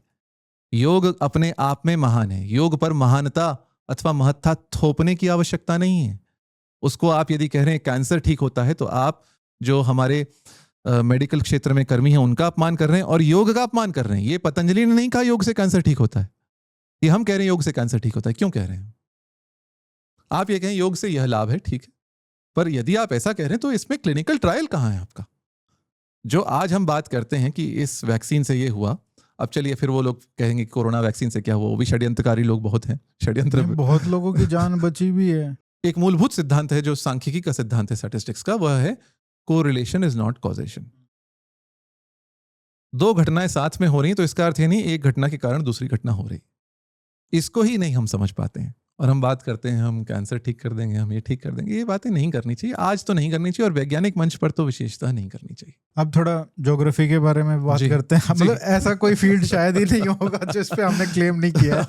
तो चिन्ना जीआर स्वामी जो है आईआईटी मद्रास का, उनका एक लेक्चर है, उन्होंने कहा कि महाभारत में तो पूरा मैप था, जो ज्योग्राफिकल सारे कॉन्टिनेंट्स हैं उनके भी नाम हैं, अफ्रीका, अमेरिका, ये सारे के सारे, और इनका हमको पता था महाभारत के टाइम पे। तो क्या सच्चाई है इस बात में? यही नहीं, यहां तक कहते तो फिर भी ठीक था। उन्होंने आगे कह दिया, क्या ऐसा मैप सैटेलाइट के बिना संभव है? तो हमारे ऋषियों के पास सैटेलाइट थी। आप यह बात आईआईटी मद्रास में कह रहे हैं, कुछ विचार तो करें। इतने सम्मानित धर्मगुरु हैं, आप आईआईटी मद्रास में ये कह रहे हैं कि हमारे ऋषियों के पास सैटेलाइट थी। आप पूछ रहे हैं क्या सैटेलाइट के बिना ऐसा मानचित्र संभव है? तो क्या ऋषियों के पास सैटेलाइट नहीं थी? और यह जो मिथ्यावाद है, यह वस्तुतः यदि हम महाभारत के श्लोक देखें तो उसमें वहीं से खंडित हो जाता है। इसका मैं कुछ संदर्भ देता हूं, जो महाभारत के जिस श्लोक के आधार पर, और बहुत आपको चित्र दिख जाएंगे, आप खोजें तो इंटरनेट, दो प्रकार के दिखते हैं, एक में उल्टा खरगोश है, एक में सीधा खरगोश है, वो भी है। तो भीष्म पर्व में संजय और धृतराष्ट्र का संवाद है, छठा पर्व जो है उसका 5वां अध्याय है, उसका ये 16वां 17वां श्लोक है। यथा ही पुरुषः पश्येद आदर्शे मुखमात्मनः एवं सुदर्शन द्वीपो दृश्यते चंद्रमंडले द्विरंशे पिप्पलस्तत्र द्विरंशे च शशो महान। यहां कहा गया, केवल इतनी बात कही गई, सुदर्शन द्वीप जो है, जैसे मनुष्य अपना मुख चंद्रमा ये दर्पण में देखता है, वैसे सुदर्शन द्वीप जो है वह चंद्रमा के मंडल में दिखता है, और वहां दो अंशों में पिप्पलः अर्थात पीपल का पेड़, पिप्पलः पुंलिंग प्रयोग है, पिप्पलः अर्थात पीपल का पेड़, पिप्पलम अर्थात पीपल के पेड़ का फल। जैसे आम्रह अर्थात आम का पेड़ और आम्रम अर्थात आम का फल, तो यहां पिप्पला है, पिप्पला सत्र द्विरंशे, दो भागों में वहां पीपल का पेड़ है और दो भागों में ससा है, बड़ा सा खरगोश है। बस इतनी सी बात है। यह सुदर्शन द्वीप का, जम्बू द्वीप का वर्णन है। तो वहां यह कहा गया है, और इसके अगले अध्याय में ही कहा गया है, इस सुदर्शन द्वीप के बीच में एक मेरु पर्वत है जो 84 सहस्र योजन ऊंचा है और इतना ही धरती के नीचे धसा हुआ है। अब एक योजन कितना होता है? एक योजन होता है 9 से 15 किलोमीटर। तो इसको आप यदि आज देखें, यदि आप कह रहे हैं कि हमारे ऋषियों ने विश्व का इतना जो सटीक मानचित्र पहले दे दिया था, तो आप ये भी तो बात करें उस अध्याय में और क्या लिखा है। उस अध्याय में लिखा है मेरु पर्वत 84 सहस्र योजन ऊंचा है और इतना ही धरती के नीचे है। एक योजन अर्थात 9 से 15 किलोमीटर। तो कितना हुआ इसका विस्तार? 10 किलोमीटर भी अगर एवरेज माने। ऊंचा कितना हुआ मेरु पर्वत? 6,72,000 किलोमीटर से 12,60,000 किलोमीटर तक, और इतना ही नीचे। और पृथ्वी का व्यास कितना है? पृथ्वी का व्यास है लगभग 13,500, 12,756 किलोमीटर। तो वो तो संभव नहीं है ना, मेरु पर्वत का जो विस्तार है उसके अनुसार। तो ये फिर हम कहेंगे कि महाभारत कालीन मान्यता है, इतना कह सके, हम छोड़ सकते हैं। अब वहां भी क्या कहा गया? पीपल का पेड़ कहा गया, और कहा गया एक वहां बड़ा सा ससा है, खरगोश है। अब चिन्ना जीआर स्वामी जी ने क्या कह दिया? Rabbit standing on its 2 feet and trying to catch hold of a bush. पीपल का पेड़ बुश बन गया, जहां ससा का शशो महान कहा गया, वो रैबिट स्टैंडिंग ऑन 2 feet बन गया, जो महाभारत के श्लोक में नहीं कहा गया। मूल श्लोक उन्होंने बताया नहीं, और बस वो मानचित्र दिखा के उलट के उस पर एक ससा और कुछ पत्तियां कर दी, ये, और उसी को उलट के भी दिखाया जाता है। और एक और बात जो आती है, सैटेलाइट के पहली सैटेलाइट स्पुतनिक गई थी 1957 में। लगभग उसके पहले ही अंटार्कटिका को छोड़ दें तो विश्व का सटीक मानचित्र उसके पहले बन चुका था, उसके पहले ही बन चुका था। सैटेलाइट की आवश्यकता नहीं है सटीक मानचित्र बनाने के लिए, जो नौकायन की आवश्यकता है। केवल अंटार्कटिका की बात करें, जिसका बहुत जो प्रेसाइज मैप जो है वो 1950 तक बना है, पर उसके पहले संपूर्ण विश्व का जो मानचित्र है वो बन चुका था। इसके लिए सैटेलाइट की कोई आवश्यकता नहीं थी। खेद का विषय। देखिए, हमारा उद्देश्य किसी का अपमान करना नहीं है।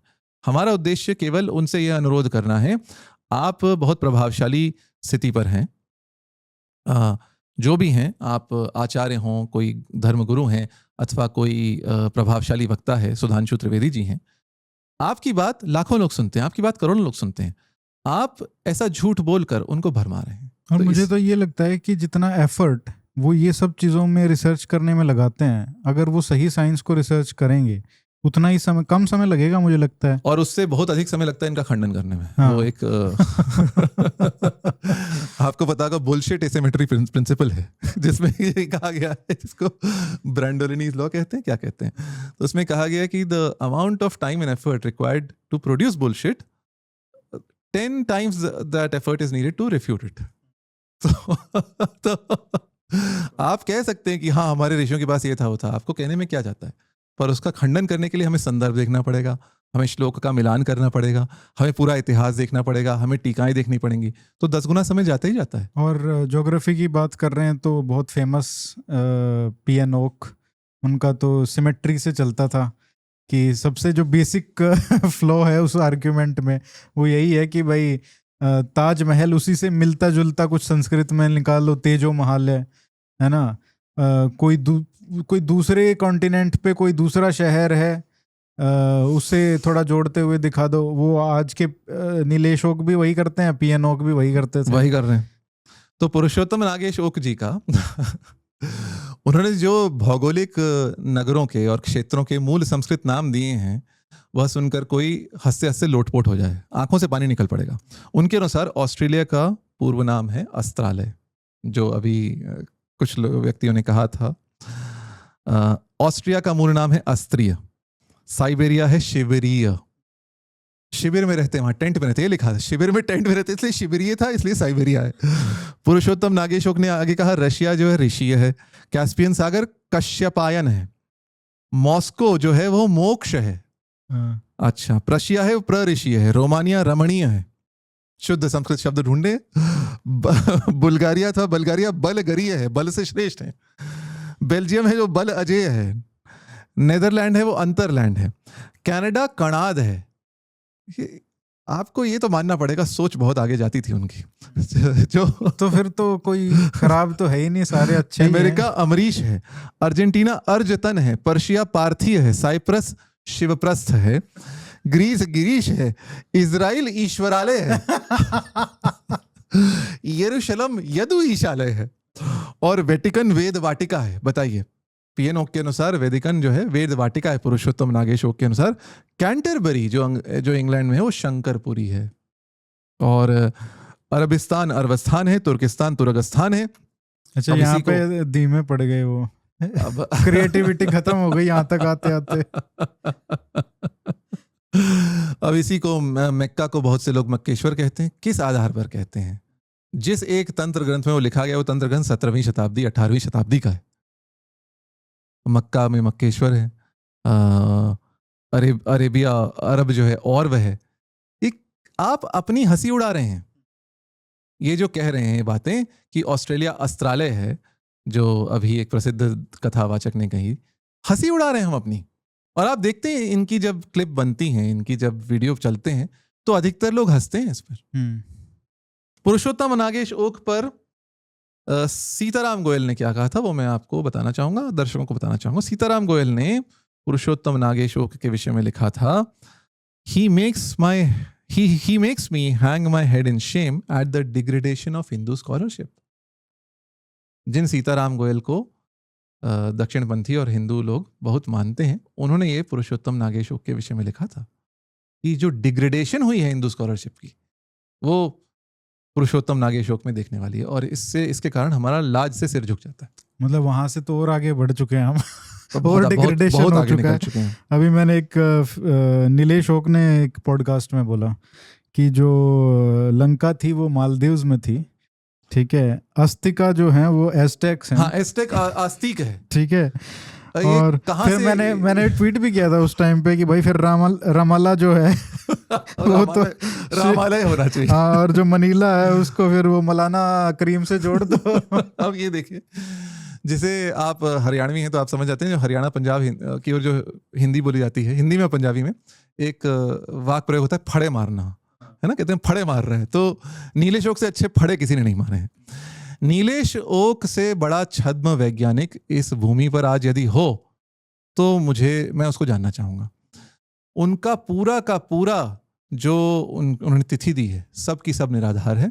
जो रामायण और महाभारत की तिथि तो उनकी अपनी नहीं है, वो तो वर्तक की है जो उन्होंने दी है। अच्छा, जो 5561 की जो वो देते हैं 5561 जहाँ तक मुझे ध्यान है BC तिथि देते हैं, वह वर्तक की तिथि है, नीलेशोक की अपनी नहीं है। वो कह रहे हैं मैंने इसके प्रमाणित किया है और मेरी जो ये खोज है ये न्यूटन कॉपरनिकस जैसी खोजों की जैसी है, ऐसा अपने आप अपनी पुस्तक में कहते हैं। उनकी पुस्तक जहाँ से पहले तो स्वतः प्रकाशित थी, फिर सुब्बू पब्लिकेशन से प्रकाशित हुई, जो वैज्ञानिक प्रकाशन नहीं है। उनकी जो प्रणाली है, उनकी जो पद्धति है, उसको किसी वैज्ञानिक ने मेरी जानकारी में स्वीकार नहीं किया है, किसी पीयर रिव्यूड जर्नल में नहीं छपा है, कहीं कुछ उसको मान्यता नहीं मिली है, ना आज मिली है, ना 50 वर्षों में मिलने वाली है। अब नीलेश नीलकंठ ओक एक और बात कहते हैं जो पैराकस कैंडेलाब्रा है। हाँ, वो तो पूरा उसका एक सब कल्चर है। हाँ, इंटरनेट पे कि वो जो त्रिशूल सा बना हुआ है जी, उस माउंटेन पे जी, वो कहीं ना कहीं वो रामायण में उसका वर्णन आता है। पेरू के पेनिनसुला में जो माउंटेन है वो कितना 500 फुट का जहाँ एक त्रिशूल बना हुआ आकृति बनी है। कैंडेलाब्रा का अर्थ होता है मोमबत्ती के लिए जो स्टैंड रहता है, वो तो उसका नाम ही बताता है कि वो आकृति को लोग कैसे देख सकते हैं। अब कोई कहे कि मोमबत्ती रखने का स्टैंड है, कोई कहे त्रिशूल है, कोई कहे 3 सिर वाला ताड़ का पेड़ है, वो तो आप पर निर्भर है, आप कैसे देख रहे हैं। ये प्रमाण होता है, ये प्रमाण है। अच्छा, जो श्लोक है वो क्या कह रहा है? जो रामायण का श्लोक है वह कह रहा है त्रिशिराः कांचनः केतुर त्रिशिराः कांचनः केतुस्तालस्तस्य महात्मनः स्थापितः पर्वतस्याग्रे विराजति सवेदिका। वहां स्थापितः शब्द है, स्थापितः अर्थात रखा गया, उकेरा गया नहीं होता, उसके लिए उत्कीर्णा शब्द होता है, तो वहां रखा गया था। यह वर्णन रामायण में। और इसी श्लोक के आगे यदि हम 1-2 श्लोक चले जाएं तो वहां एक और पर्वत का वर्णन है और उस पर्वत का विस्तार बहुत अधिक बताया गया है। वैसा पर्वत वहां पे कोई है नहीं। तो ये जो बात है कि यहाँ पे आपको एक आकृति दिख गई और एक श्लोक से मिलान कर लिया, ना श्लोक के आगे देखा ना पीछे देखे, वही बात है जो चिन्नजीयर स्वामी जी कह रहे हैं।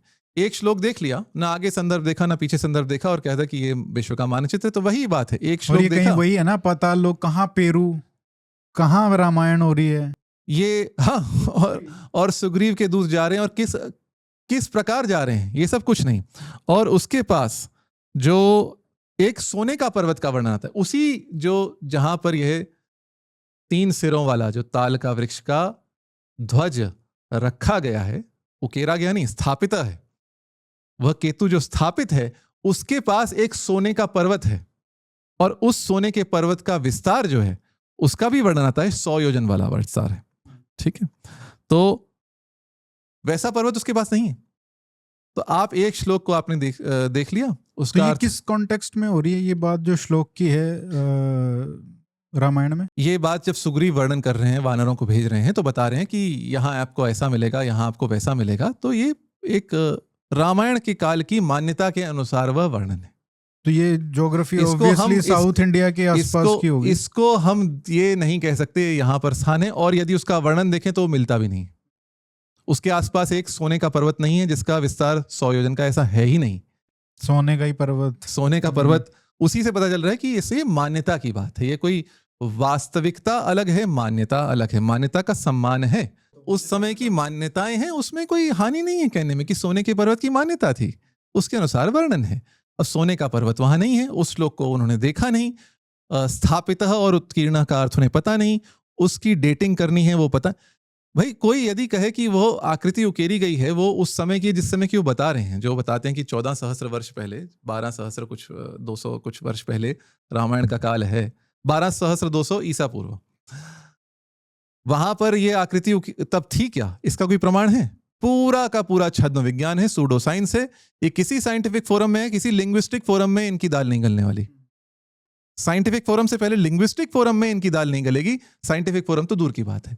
और मुझे लगता है कहीं पुस्तकों में भी हो सकता है नीलेश ओक ने ये कहीं से पढ़ा हो अथवा उन्होंने मन से बनाया, मैं जानता नहीं हूं, पर मैंने कहीं कुछ पुस्तकों में भी देखा है। अब वो पुस्तकों ने नीलेश ओक के आधार पर लिया है अथवा नीलेश ओक ने उन पुस्तकों के आधार पर लिया है तो मुझे पता नहीं, पर इसमें बहुत रुचि भी नहीं कि किसने कहाँ से बकवास लिया है इसमें कोई जाने की आवश्यकता नहीं, पर ये विशुद्ध बकवास है, ये तो है। जो उनकी डेटिंग है उसमें एरर डिफाइन नहीं किया है और इतने एरर बता दिए हैं। ये एरर है। अच्छा, नीलेश ओक कहते हैं कि मेरी थ्योरी वैज्ञानिक है। वो कहते हैं जो वाल्मीकि ऋषि हैं उन्होंने उपमा अलंकार के माध्यम से ग्रहणों का वर्णन किया और ऋतुओं का वर्णन किया। ये साइंटिफिक है। हम उपमा अलंकार जो काव्य में होता है कि आपका मुंह शरद के चंद्रमा के समान है, यदि कोई नायक नायिका से कहे आपका मुंह शरद के चंद्रमा के समान है तो इसका अर्थ ये नहीं उस समय शरद ऋतु थी। यह नीलेश ओक का तर्क है। जब कोई कहे उनका मुख इतना म्लान हो गया काव्य में जैसे ग्रहण के समय चंद्रमा, तो इसका यह अर्थ नहीं उस समय चंद्रमा का ग्रहण हो रहा था, ये उपमा अलंकार है। ये कोई बोले कि चांद तोड़ के ले आऊंगा, इसका मतलब ये नहीं है कि वो एस्ट्रोनॉट है और वो वापस चांद पे जाके कुछ तोड़ के लेके आएगा। जी, तो जो उनका अरुंधति का ऑब्जर्वेशन है वह भी उसमें कुछ तर्क कुछ है ही नहीं। वह केवल और केवल जो भीष्म का पर्व में वर्णन है उसमें तो यह भी कहा गया चंद्रमा का कलंक चंद्रमा से खिसक कर बाहर आ गया है। तो ये क्या एस्ट्रोनॉमिकल ऑब्जर्वेशन है? ये तो ऑब्जर्वेशन नहीं है। जो अरुंधति ने वशिष्ठ को पीछे कर दिया है वो ये कहने का तात्पर्य है कि सब कुछ उल्टा पुल्टा हो रहा है, चंद्रमा का कलंक खिसक गया है, जो मूर्तियां हैं उनसे लहू की उल्टियां हो रही हैं। ये कहने का तात्पर्य है एक भयावह परिस्थिति बन रही है और जो वक्ता है वो इस प्रकार से कह रहा है कि मुझे ऐसा दिख रहा है कि ये ऐसा हो रहा है, उसको चक्कर से आ रहे हैं। ये सब कहने की बात है, इसका ये अर्थ नहीं उस समय वास्तव में ऐसा हुआ था। जिस प्रकार प्लानिटेरियम सॉफ्टवेयर के निदेशक ने जिसका प्रयोग किया है उसका क्या एरर है उन्होंने कहीं चर्चा नहीं की अपनी पुस्तक में। जो भी प्लानिटेरियम सॉफ्टवेयर है, जो भी स्टेलेरियम है, जो भी है सिमुलेशन सॉफ्टवेयर है, उसका एक एरर मार्जिन होता है, उसकी चर्चा कहीं नहीं है, उनकी पूरी पुस्तक में नहीं है। जो खगोलीय पिंड हेवनली बॉडीज जिसे कहते हैं, नए नए जिनकी खोज हो रही है, तो आप सिमुलेशन तब चलाएंगे और आज चलाएंगे अंतर होगा थोड़ा बहुत, कोई नया खगोलीय पिंड आ सकता है। तो ये सब बातें हैं जो उनकी समझ से बहुत बाहर हैं और मुझे लगता है उन्होंने अब एक ये ठान लिया है कि अब मैंने तिथि दे दी है तो इसको जीवन भर में इसको। बट ये साइंटिफिकली कितनी मतलब साउंड है या कितनी आसपास भी है? क्योंकि 12,000 साल बीसी बोलना और जो आर्कियोलॉजी है, जो वहां पे टूल्स यूज होते थे, भाषा देखिए, जैसे मैं दूसरे क्षेत्रों की बात नहीं करूंगा, मैं जो जिस क्षेत्र का मुझे अधिक ज्ञान है, भाषा की यदि बात करें तो भाषा ही स्थिर नहीं है इतने वर्षों तक। आपकी जो ऋग्वेद के जो गोत्र मंडल हैं उनकी भाषा और ऋग्वेद के प्रथम मंडल और 10वें मंडल की भाषा में अंतर है। ऋग्वेद की भाषा और यजुर्वेद की भाषा में अंतर है। संहिता की बात करें, संहिताओं की भाषा और ब्राह्मणों आरण्यकों की भाषा में अंतर है। इनकी भाषाओं और उपनिषदों की भाषा में अंतर है। उपनिषदों और रामायण और महाभारत की संस्कृत में अंतर है। और रामायण महाभारत की जो संस्कृत है और पाणिनि के उत्तर काल की संस्कृत है, इनमें अंतर है। और ये सारे परिवर्तन सैकड़ों सहस्रों वर्षों में हो गए हैं। तो आप, और अब तो 12 सहस्र तो छोड़िए, वो तो 1 लाख वर्षों तक पहुंच चुके हैं। जो एक और रूपा भाटी जी हैं वो तो ये कहती हैं आरण्यक और ब्राह्मण को पता नहीं 35 सहस्र ईसा पूर्व तक ले गए हैं और ऋग्वेद 1 लाख वर्ष ईसा पूर्व। ये कहां तक हम जाएंगे? जो इसको कोई भी वैज्ञानिक मंच पर अथवा इतिहास के मंच पर स्वीकारा नहीं गया है और नहीं जाएगा।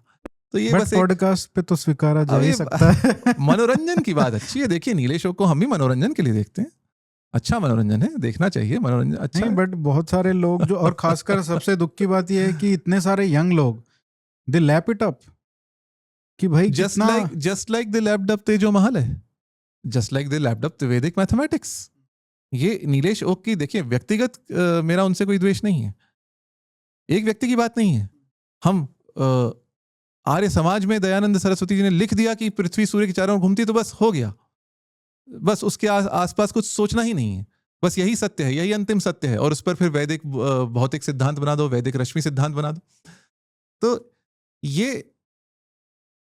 बहुत दुर्भाग्य की बात है, भारत में अभी भी वह सोच विज्ञान और गणित की नहीं आई है कि हम जो सूप वाला काम करें, थोथे को उड़ा दें और सार को गहलें, ये बात नहीं है। और साधु ऐसा चाहिए जैसे सूप सुभाए, सार सार को गही ले, थोथा दे तो उड़ाए। जिस प्रकार सूप से हम, अथवा जिसे क्षीर नीर न्याय कहते हैं, जो सच में विज्ञान और सच में गणित है, वह दिखता है, वह ब्रह्मगुप्त में दिखता है, वह आर्यभट्ट में दिखता है, वह केरल के जो ज्योतिष और जो गणित की परंपरा थी उसमें दिखता है, श्रीनिवास रामानुजन के कार्य में दिखता है, उसको गणितज्ञ गणित स्वीकार करते हैं। यदि हम चाहते हैं कि इसको गणित अथवा विज्ञान के रूप में स्वीकारा जाए तो गणितज्ञों और वैज्ञानिकों पर निर्णय छोड़ देना चाहिए। यही मैं कहता हूं, गणित गणितज्ञों के लिए छोड़ दिया जाए, विज्ञान को वैज्ञानिकों के लिए छोड़ दिया जाए। हम यदि धर्म की बात करें तो धर्म की बात करें, धर्म तक सीमित रहें। और संस्कृत के बारे में भी सर, जैसे हम भी मानते हैं लिंग्विस्टिकली बहुत ही साइंटिफिक लैंग्वेज, हम प्रूव कर सकते हैं, हमने भी इस पे बात भी की है। बट ये बोलना कि वो एकमात्र ऐसी लैंग्वेज है जो कोडिंग में यूज हो रही है, नासा ने ये कर दिया वो कर दिया, इस तरीके की बातें भी फैल जाती हैं। छद्म वैज्ञानिक, पूरी छद्म वैज्ञानिक बातें हैं और कितने वर्षों से चल रही हैं कि नासा ने कहा है संस्कृत कंप्यूटर कोडिंग के लिए सबसे उपयुक्त भाषा है। नहीं, ऐसा नहीं है, ऐसा नासा ने कहीं नहीं कहा है और ये है ही नहीं। जो संस्कृत भाषा की जो संरचना है उसमें कुछ बातें अवश्य हैं जो आजकल के सिद्धांतों से मेल खाती हैं, और संस्कृत भाषा का जो व्याकरण है वह वस्तुतः बहुत गणितीय पद्धति से लिखा गया है। उसमें इन सिद्धांतों का पूर्व रूप हम मान सकते हैं। जैसे जो कणाद का वैशेषिक सूत्र हैं उनमें कुछ कुछ बातें ऐसी हैं जो आजकल की भौतिकी से मेल खाती हैं, पर उनको ये कहना कि कणाद को ग्रेविटेशन का लॉ पता था, ये भी बात बहुत चलती है। बिल्कुल, ये आप मुझे लगता है हरीश चंद्र वर्मा जी से भी पूछा गया था ललन टॉप पे अथवा कहीं, और उन्होंने बहुत स्पष्ट उत्तर दिया इसका। जो बातें हैं वो बातें हैं, पर जो यूनिवर्सल लॉ ऑफ ग्रेविटेशन है उसमें दो महत्वपूर्ण बातें हैं, दोनों के मास का गुणन और जो दोनों के बीच की दूरी है उसके वर्ग से भाजन, division by r² and m1 times m2। वह तो किसी ग्रंथ में नहीं है हमारे, वह तो वैशेषिक सूत्र में नहीं है। और जो वैशेषिक सूत्र में जो बात है गुरुत्वात् पतनम की बात है, संयोगा भावे गुरुत्वात् पतनम, वह जो सूत्र है वह किस संदर्भ में है यह देखना आवश्यक है। वहां देखिए, भारी वस्तुएं पृथ्वी पर गिरती हैं, ये प्राचीन ग्रीक्स में भी ये जानकारी थी लोगों को। भारी वस्तुएं पृथ्वी पर गिरती हैं और हल्की हैं, वो हो सकता है जैसे कोई पंख ले लिया चिड़िया का, वो हो सकता है ना गिरे, वो उड़ जाए झोंके से पवन के, पर भारी वस्तुएं गिरती हैं। यह ग्रीस में भी जानकारी थी। वे लोग मानते थे कि जो पृथ्वी है वह अंतरिक्ष का केंद्र है और अंतरिक्ष केंद्र की ओर सब कुछ गिरता है, खिंचता है। भारत में भी लोगों को पता था। और जो कणाद आचार्य हैं उनके वैशेषिक सूत्र में वो जो जिसे हम कहते हैं ओखली और मुसल, उसके दृष्टांत से उन्होंने समझाया है। जैसे जो वो गति के लिए कर्म शब्द का वहां प्रयोग करते हैं, कहते हैं कि शरीर में गति हुई तो हाथ में गति हुई, हाथ में गति हुई तो मूसल में गति हुई, मूसल में जो गति हुई और मूसल से जो अपघात हुआ ओखली में, तो फिर मूसल उछलता है। किसी ने भी ये मूसल का प्रयोग किया अथवा मसाले कूटते हुए देखा हो, तो जब भारी मूसल हम डालते हैं ओखली में तो वो आघात के कारण अपघात जब होता है तो फिर मूसल उछलता है। तो वहां कणाद आचार्य ने कहा है जब वो उछलता है तब हाथ की का कर्म नहीं, हाथ के कारण कर्म नहीं, उसकी जो गति वो हाथ हिलाने के कारण नहीं, वो रिएक्शन जो न्यूटन का थर्ड लॉ है। तो वहां वो एक बात कह रहे हैं, न्यूटन का थर्ड लॉ नहीं दे रहे हैं, वो ये बात कह रहे हैं जब हमने मूसल को डाला ओखली में, फिर जब वो उछला तो हाथ के कारण नहीं उछला, और वह मूसल उछला तो हाथ भी उछला, हाथ उछला तो शरीर भी हिला। तो कभी कभी हम जब देखते हैं तो हाथ से छूट भी जाता है। It's an observation, it's a very good observation. और कहा कि जब हाथ को छोड़ दिया तब मूसल पृथ्वी पर गिर जाता है। ये वैशेषिक सूत्र के संदर्भ में है, बहुत अच्छा ये उनका अवलोकन है, उसका वर्णन है। पर इसको ये कह देना कि ये न्यूटन ने यहां से चुराया, ये कितना बड़ा अन्याय है कणाद आचार्य के साथ और न्यूटन के साथ। एग्जैक्टली, क्योंकि उनका न्यूटन का ब्रिलियंस ये थोड़ी है कि उन्होंने सेब देखा और फिर ग्रेविटी पता चल गया। न्यूटन ने जो कहा कि कोई भी दो पिंड, कोई भी दो वस्तुएं, उनके बीच यह आकर्षण रहता है और वो m1 times m2 upon r² रहता है, जैसा हरीश चंद्र वर्मा जी ने कहा है। और हरीश चंद्र वर्मा ने जो कंसेप्ट ऑफ फिजिक्स पुस्तक है उसमें भारतीय आचार्यों का भी स्मरण किया है, जो डेडिकेशन पेज है उसमें। तो HC वर्मा बोलो सर, नई लोगों को पता नहीं चलेगा कि पूरा नाम किसी को नहीं पता है उनका। HC वर्मा सर, हाँ, तो HC वर्मा सर ने कहा कि ये वर्णन तो नहीं है संस्कृत ग्रंथों में, और सच कहा है उन्होंने। तो बहुत अच्छा आंसर दिया। हाँ, सटीक है और मैं उनसे पूर्णतः सहमत हूं। तो ये कह देना कि ग्रेविटेशन का लॉ कणाद ने दिया था, ये कहाँ तक ये उचित है? और मतलब अगर आप देखें न्यूटन का जो ब्रिलियंस की हम बात करें तो वो फॉर्मूला जिसके बेसिस पे पूरी आज की मॉडर्न साइंस और ये सारी चीज़ें टेक्नोलॉजी जो बेस्ड है, तो वो वहाँ नहीं था, फॉर्मूला नहीं थे वहाँ फॉर्मूला पे नहीं जिसके है। बेसिस पे आप आगे जा सकें। और ऐसा नहीं है फॉर्मूले भारत में नहीं होते थे, भारत में फॉर्मूले होते थे, वे काव्य में दिए जाते थे। ब्रह्मगुप्त ने जो एक वृत्त है, क्षमा कीजिए, एक जो त्रिभुज है, उसकी परित्रिज्या सर्कम रेडियस का सूत्र दिया है, काव्य में दिया है। ब्रह्मगुप्त ने क्वाड्रेटिक इक्वेशन का रूट दिया, जो फिर श्रीधराचार्य ने भी दिया है। वह काव्य पर वहां स्पष्ट पता चलता है कि यह एक फॉर्मूला है, भले काव्य में लिखा है, शब्दों में लिखा है, पर सूत्र है, उससे फॉर्मूला बन सकता है। वो हमें कणाद आचार्य के वैशेषिक सूत्र में नहीं मिलता। तो यह कहना अनुचित है कि ग्रेविटेशन का लॉ कणाद आचार्य ने दिया। हाँ, उन्होंने बहुत कुछ देखकर, जिसे हम प्राग विज्ञान कह सकते हैं, प्री साइंस कह सकते हैं, बट उनको ये क्लेम एक तरीके से एट्रीब्यूट करना, तो उनका जो खुद का ब्रिलियंस है उसको भी एक तरीके से हम उसको दबा रहे हैं। और उसी तरीके से पाणिनि का जो ब्रिलियंस है ग्रामर में, उसके जो साइंटिफिक ब्रिलियंस है, उसको हम ऐसे ही कर रहे हैं। पाणिनि को सच में गणितज्ञ मानना चाहिए। और ये मैं निराधार बात नहीं कह रहा हूँ। जर्मनी में मैंने आपके ही प्रसारणी पर इस पर बात की है। वीपका पीटरसन की पीएचडी थीसिस है। उन्होंने शिवसूत्रों पर अनुसंधान करके कि ये कैसे उचिततम क्रम है, ऑप्टिमल सीक्वेंस है, उसको उन्होंने सिद्ध किया है अपने पीएचडी थीसिस में। तो वह उनकी विद्वत्ता वह है। अच्छा, आप थोड़े जो कुछ गुरु हैं, धर्म गुरु, उनकी बात कर लेते हैं, जिन्होंने जो जैसे उनकी जो थ्योरीज हैं कई लोगों की, वो एकदम जो बाहर कॉन्स्पिरेसी थ्योरिस्ट हैं खासकर अमेरिका में, उनसे मिलती जुलती हैं। जी जी। जैसे इस्कॉन के एक धर्म गुरु थे, उन्होंने कहा कि अपोलो का जो मिशन था चांद पे, वो गया ही नहीं। जी, बहुत बार कहा। तो वो वहां पे जो इस टाइप की कॉन्स्पिरेसी थ्योरिस्ट हैं, उनके एकदम बात मिलाते हैं। जी, तो भक्तिवेदांत स्वामी जो थे, जिनको उनके अनुयायी प्रभुपाद कहते हैं, तो भक्तिवेदांत स्वामी, उनका भी सम्मान है। उन्होंने बहुत अच्छा काम किया, जो भक्ति के क्षेत्र में किया, धर्म के क्षेत्र में किया, पर वो वैज्ञानिक तो नहीं थे। तो विज्ञान पर साधिकार बोलने की क्या आवश्यकता है? उनको क्या कहने की आवश्यकता थी कि नहीं, ये वैज्ञानिक तो चांद पर गए ही नहीं? और कैसी कैसी बातें यदि आप देखें तो उनकी अपनी वाणी में है, और इन सब की ट्रांसक्रिप्ट इंटरनेट पर उपलब्ध है, आपको मिल जाएंगी।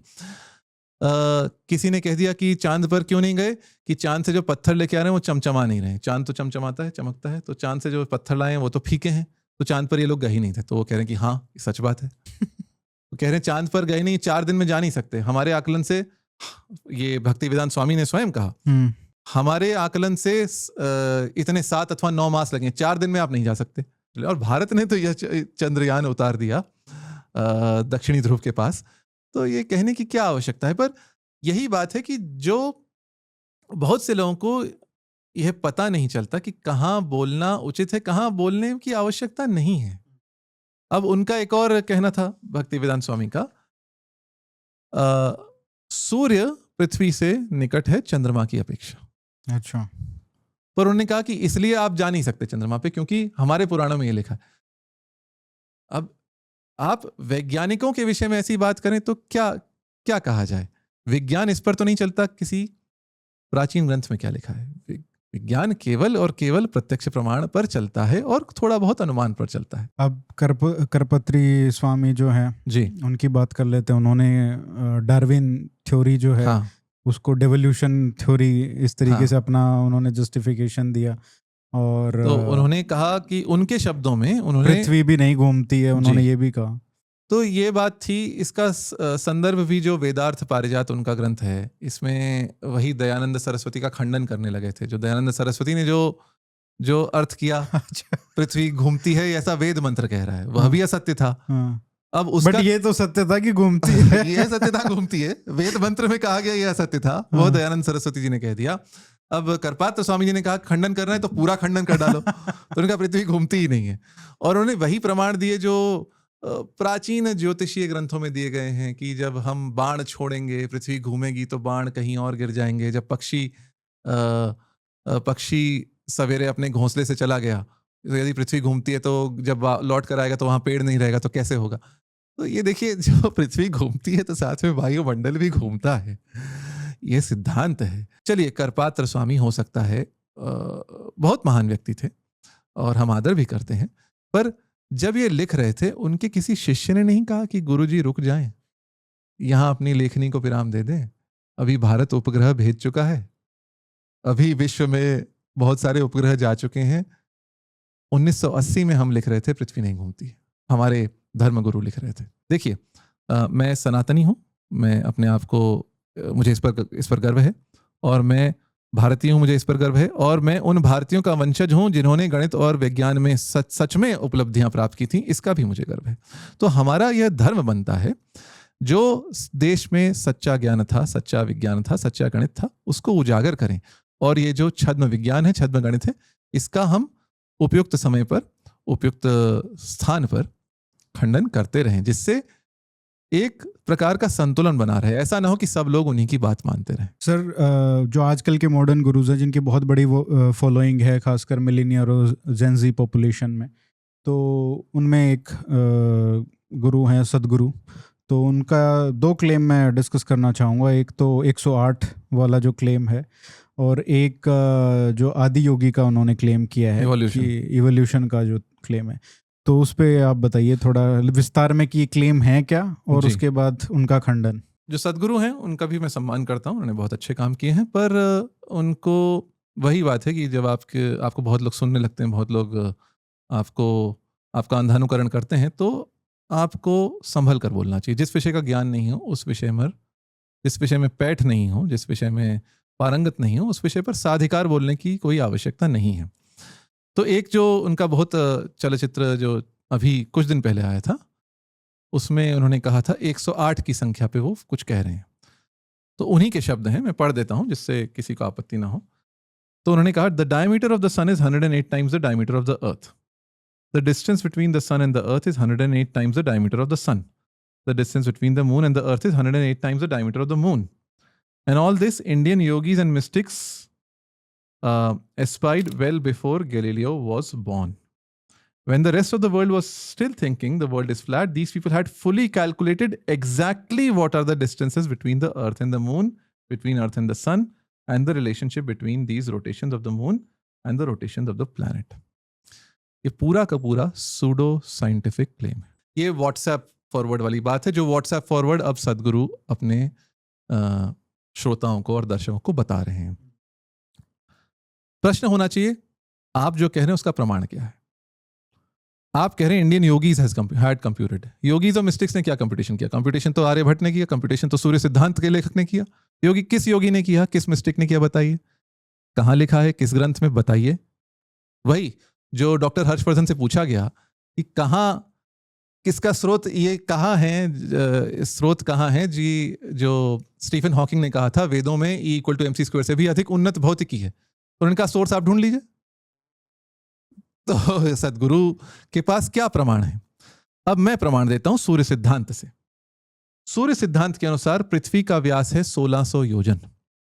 योजन 9 से 15 किलोमीटर, पर हम योजन में ही गणना करते हैं। सूर्य सिद्धांत के अनुसार पृथ्वी का व्यास है 1600 योजन, और चंद्रमा का व्यास है 480 योजन, और सूर्य का व्यास है 6500 योजन। तो सूर्य का व्यास, डायमीटर ऑफ द सन, पृथ्वी के व्यास से 4 गुना है सूर्य सिद्धांत के अनुसार। 108 नहीं। तो एग्जैक्ट कंप्यूटेशन कहां और किस ग्रंथ में हुआ? और इनके अनुसार यदि आप दूरी का भी, यदि आप अनुपात देखें, तो जो सरकमफ्रेंस ऑफ मून्स ऑर्बिट है सूर्य सिद्धांत में, डायमीटर ऑफ मून्स ऑर्बिट है, मून का डिस्टेंस अर्थ से है, उसको आधा, जो व्यास का आधा करके डिस्टेंस गणन की पद्धति सूर्य सिद्धांत में बताई गई है। उसके अनुसार जो अनुपात आता है, distance of moon from the earth divided by diameter of the moon, exact, जो सदगुरु कह रहे हैं, exact computation was known to Indian yogis and mystics. Surya Siddhanta के अनुसार वो कंप्यूटेशन आता है 106.72। एग्जैक्ट तो 106.72, 107 है, 108 तो नहीं है। राउंड अप करें तो 107 है, 108 नहीं है। और यदि सूर्य की बात करें तो 105.36 आता है सूर्य सिद्धांत के अनुसार। तो भारतीय ज्योतिर्विदों के अनुसार आपकी बात झूठ है। आपकी बात सच कैसे है, आप बताएं, सदगुरु बताएं। तो क्यों कहना है कि एग्जैक्ट हमारे पास कंप्यूटेशन था when the whole world was this? तो क्या ग्रीस में क्या वैज्ञानिक नहीं थे? क्या रोम में नहीं थे? उनको नीचा क्यों दिखाना है? आप अपनी बात करें कि हमारे वैज्ञानिकों को पता था कि गैलीलियो के पहले हो। एग्जैक्ट डिस्टेंस तो सूर्य और पृथ्वी का वो तो बहुत किसी को पता नहीं था भारत में। ये कह रहे हैं these people had fully calculated exactly what are the distances between earth and the moon. चलिए, अनुपात तो दूसरी बात है, क्योंकि पृथ्वी से सूर्य और चंद्रमा की आकृति लगभग एक जितनी दिखती है। ठीक है, वो इसलिए कि लगभग ये जो अनुपात है, जो पृथ्वी और चंद्रमा की दूरी है, इसको यदि चंद्रमा के व्यास से भाग दें, और पृथ्वी और सूर्य की दूरी है, इसको सूर्य के व्यास से भाग दें, ये लगभग एक जैसे हैं, इसलिए पृथ्वी से एक जितने आकार के दोनों दिखते हैं। ये तो ठीक, पर सदगुरु कह रहे हैं distance between earth and the sun was exactly calculated. कहाँ, किसने किया? किस योगी ने किया? आदि योगी ने किया, मध्य योगी ने किया, अंत योगी ने किया, सदगुरु ने किया। आप बताएं, और कहाँ किया? नहीं उत्तर है उनके पास। जो diameter of sun's distance from the earth जो है, वो सूर्य सिद्धांत के अनुसार जो है, उसकी कोई तुलना ही नहीं है आज के दूरी से, जो आज विज्ञान मानता है। तो ये बात, क्योंकि ये व्हाट्सएप फॉरवर्ड वाली बात है जो अब उनके मुख से निकल आ रही है, ये बात मैं पहले सुन चुका हूं। 108 की आपको सच में यदि भारतीय संस्कृति से कुछ आपको इसका संबंध जोड़ना है तो बहुत सरल है। 27 नक्षत्र हैं। 27 नक्षत्र कृष्ण यजुर्वेद की तैत्तिरीय संहिता में और काठक संहिता में गिनाए गए हैं। 27 नक्षत्र के 27 देवता हैं। 27 गुना 4 होता है 108, और नक्षत्र के 4 चरण देखे जाते हैं। तो इस प्रकार 108 की संख्या का दिव्य नक्षत्रों से, क्योंकि प्रत्येक नक्षत्र का एक एक देवता माना गया है कृष्ण यजुर्वेद में, तैत्तिरीय संहिता में, काठक संहिता में। जैसे कृत्तिका नक्षत्र के देवता अग्नि है, और फिर आगे ज्योतिष में 27 नक्षत्रों में एक एक नक्षत्र के 4 चरण माने गए। 27 गुना 4 108। इससे आप जोड़ें तो फिर भी समझ में आता है, कुछ आप साधार बात कर रहे हैं, पर ये निराधार बात। दूसरी निराधार बात, और उसमें कुछ हास्यास्पद बात भी है, एवोल्यूशन।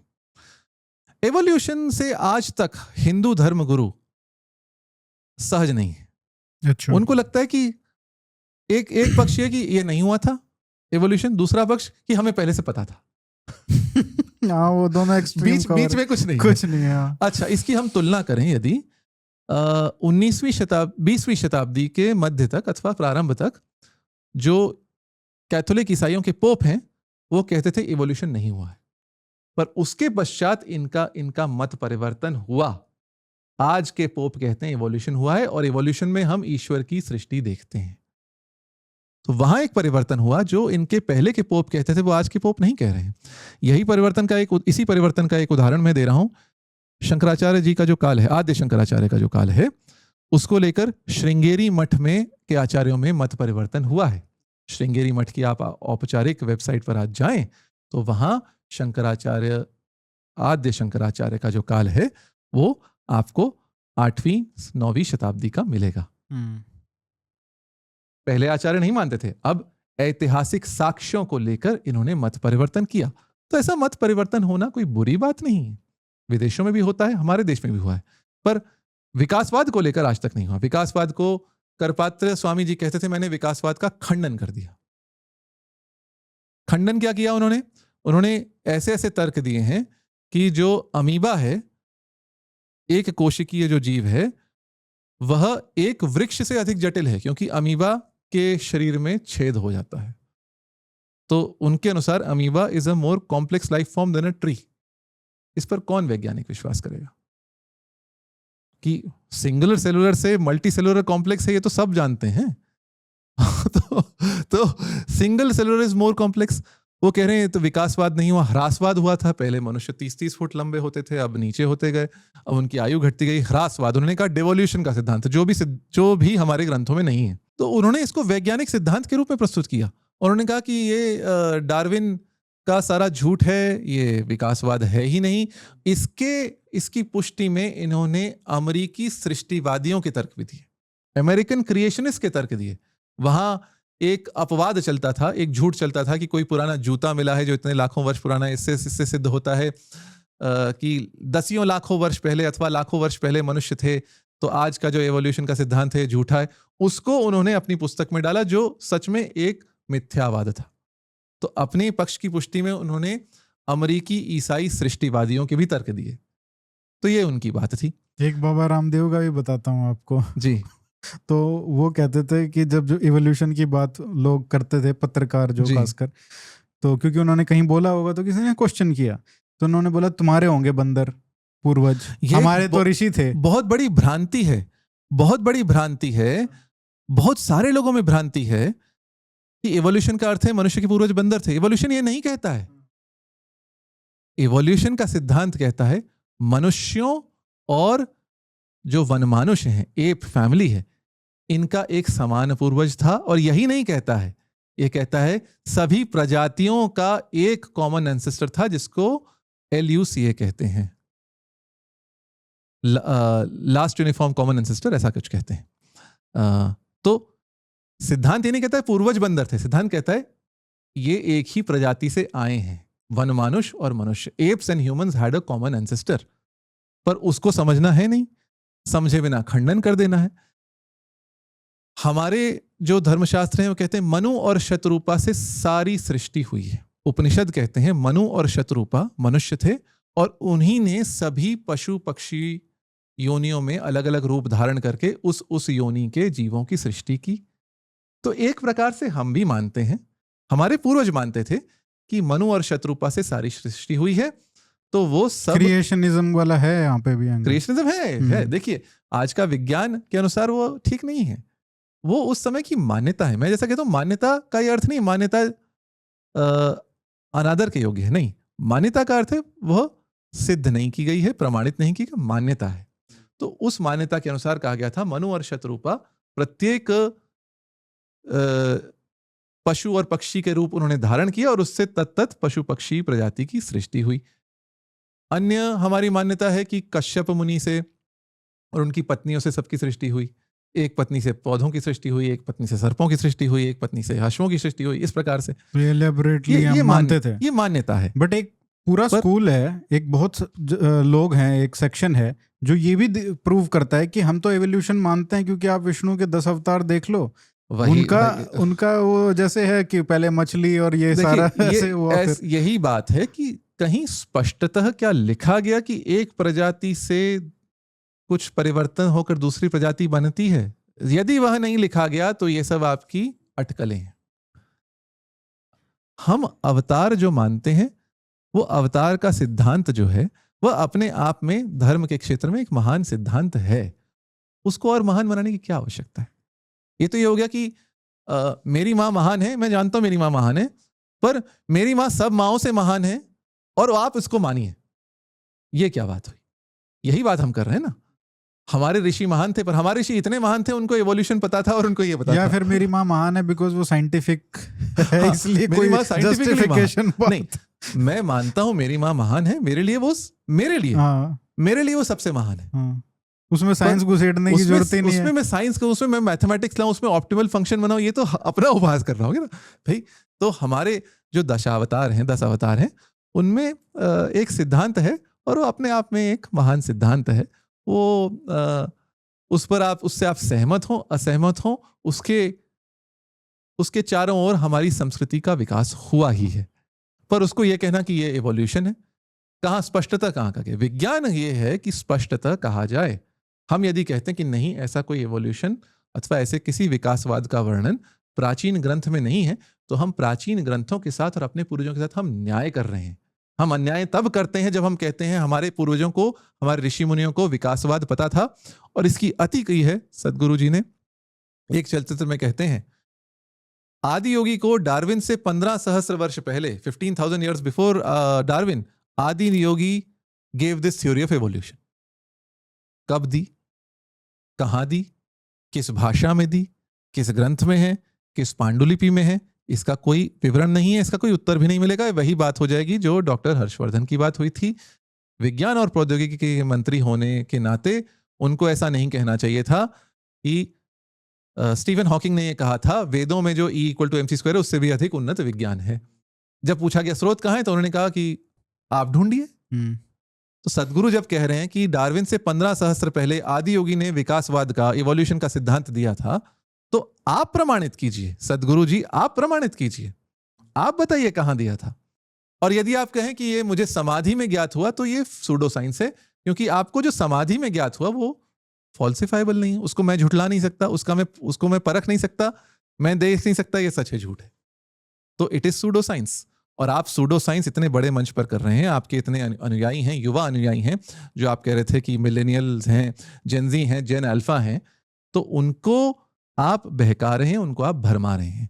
और एक व्यक्ति को जब जिसकी इतने अनुयायी हों उसको ऐसा करना शोभा नहीं देता। अब इसी वक्तव्य में वो कह रहे हैं मनुष्य आगे इवॉल्व नहीं कर सकते क्योंकि अब ऐसा हो गया है। वो वैज्ञानिक नहीं है, ये वैज्ञानिकों पर छोड़ दीजिए, आप क्यों कह रहे हैं। और यही बात होती है जब जिस विषय में हमें, उन्होंने दिमाग का भी कुछ कहा था ना, जिस विषय में हमें ज्ञान ना हो जिस विषय में हमारी पैठ ना हो, उस पर जब हम साधिकार बोलने लग जाएं तो कहीं ना कहीं हम ऐसी बात बोल देते हैं जिससे हमारी पोल खुल जाती है।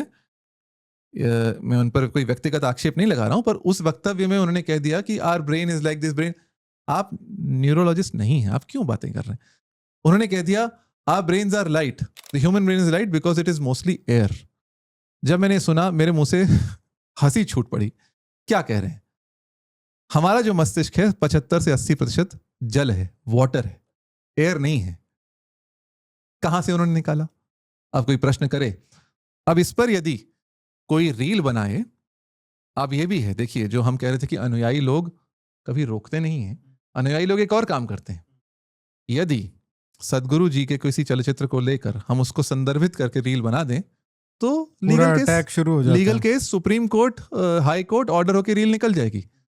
तो ये क्या है, ये आपके विरोधियों को चुप करने के आपके ये पैंतरे हैं, विरोधियों को चुप करने के ये हथकंडे हैं। अभी हमने जैसे जिन लोगों को डिस्कस किया है कि जी। वो कितने सूडो साइंटिफिक उनके क्लेम हैं, जी अब आप देखना उनके कमेंट्स में, हमारे कमेंट्स में, ये वीडियो के कमेंट में जी। कितने लोग उनके सपोर्टर जो हैं, जी जो अंधभक्त हैं, जी, वो आ जाएंगे डिफेंड करने। आपको कुछ और मुझे बहुत अधिक हो हाँ। सकता है आप शब्द भी सुनने को मिलेंगे और मिलेंगे, बिल्कुल। पर हमारा यह कर्तव्य बनता है, जैसा मैंने कहा, मुझे भारतीय होने पर गर्व है, मुझे सनातनी होने पर गर्व है, मुझे अपने वास्तविक गणितज्ञ और वैज्ञानिक सनातनी पूर्वजों पर गर्व है, और उनके प्रति मेरा उत्तरदायित्व यह बनता है। मेरा उत्तरदायित्व आर्यभट्ट के प्रति है, भास्कराचार्य के प्रति है, वराहमिहिर के प्रति है, ब्रह्मगुप्त के प्रति है, और केरल विज्ञान और ज्योतिष विद्यालय के प्रति मेरा उत्तरदायित्व है।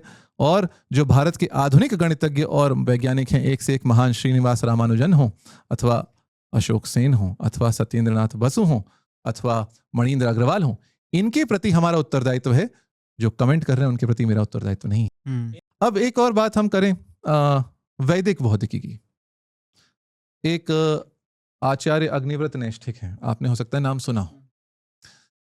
इन्होंने तो इतनी बड़ी बड़ी बातें की हैं जिनको सुनकर कोई विश्वास नहीं करेगा, कोई भी तर्कशील व्यक्ति विश्वास नहीं करेगा। इनको दूरदर्शन बुलाता है, यह एक और बड़ी बात है। दूरदर्शन पर ऐसे लोगों को मंच मिल रहा है, इंडियन साइंस कांग्रेस में ऐसे लोगों को मंच मिल रहा है, मंत्रिमंडल में ऐसे लोगों को मंच मिल रहा है। दूरदर्शन पर इनका एक मैंने साक्षात्कार देखा, उसमें इन्होंने बहुत बड़ी बातें की, और इनकी पुस्तक को भी मैंने पीडीएफ डाउनलोड किया, आगे पीछे देखा, कुछ पन्ने उलट के देखे। इन्होंने तो पता नहीं क्या क्या कह दिया है। इन्होंने कह दिया है कि जो इसके पृष्ठ कवर पर लिखा गया है कि जो आधुनिक भौतिकी है, मॉडर्न फिजिक्स है, वो इनकम्प्लीट है, हेल्पलेस है, entangled in many conflicts. It is my aim to support that helpless incomplete modern physics. ये इनके एक पुस्तक के अंग्रेजी अनुवाद के पीछे लिखा। इन्होंने स्वयं अपनी पुस्तक में कह रहे हैं, मैंने संस्कृत और फिजिक्स ना तो पूरी पढ़ी है ना औपचारिक ढंग से पढ़ी है, और आप वैज्ञानिकों पर ऐसा कह रहे हैं। वैज्ञानिक कहें तो आपकी बात मानी जाए। यदि भौतिकी के वैज्ञानिक कहें, फिजिक्स के साइंटिस्ट कहें कि आपकी बात फिजिक्स में की दृष्टि से महत्वपूर्ण है, तब तो बात मानी जाए। अब ये क्या कह रहे हैं, इनकी व्हाट इज साइंस पुस्तक के पृष्ठभूमि पर यह लिखा गया था। इनकी एक 4 खंडों में पुस्तक है, वेद विज्ञान आलोक, जिस पर दूरदर्शन पर इनका साक्षात्कार हुआ था।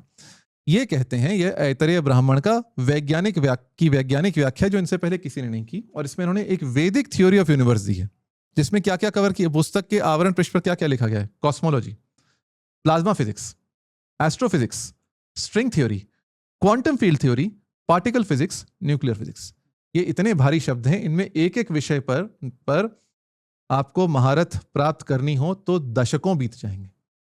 पार्टिकल फिजिक्स, न्यूक्लियर फिजिक्स, ये हल्के में प्रयोग करने वाली संज्ञाएं नहीं है।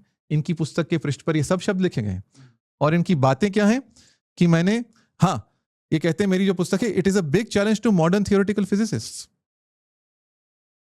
अब ये फिजिसिस्ट कहें तो फिर भी समझे कोई।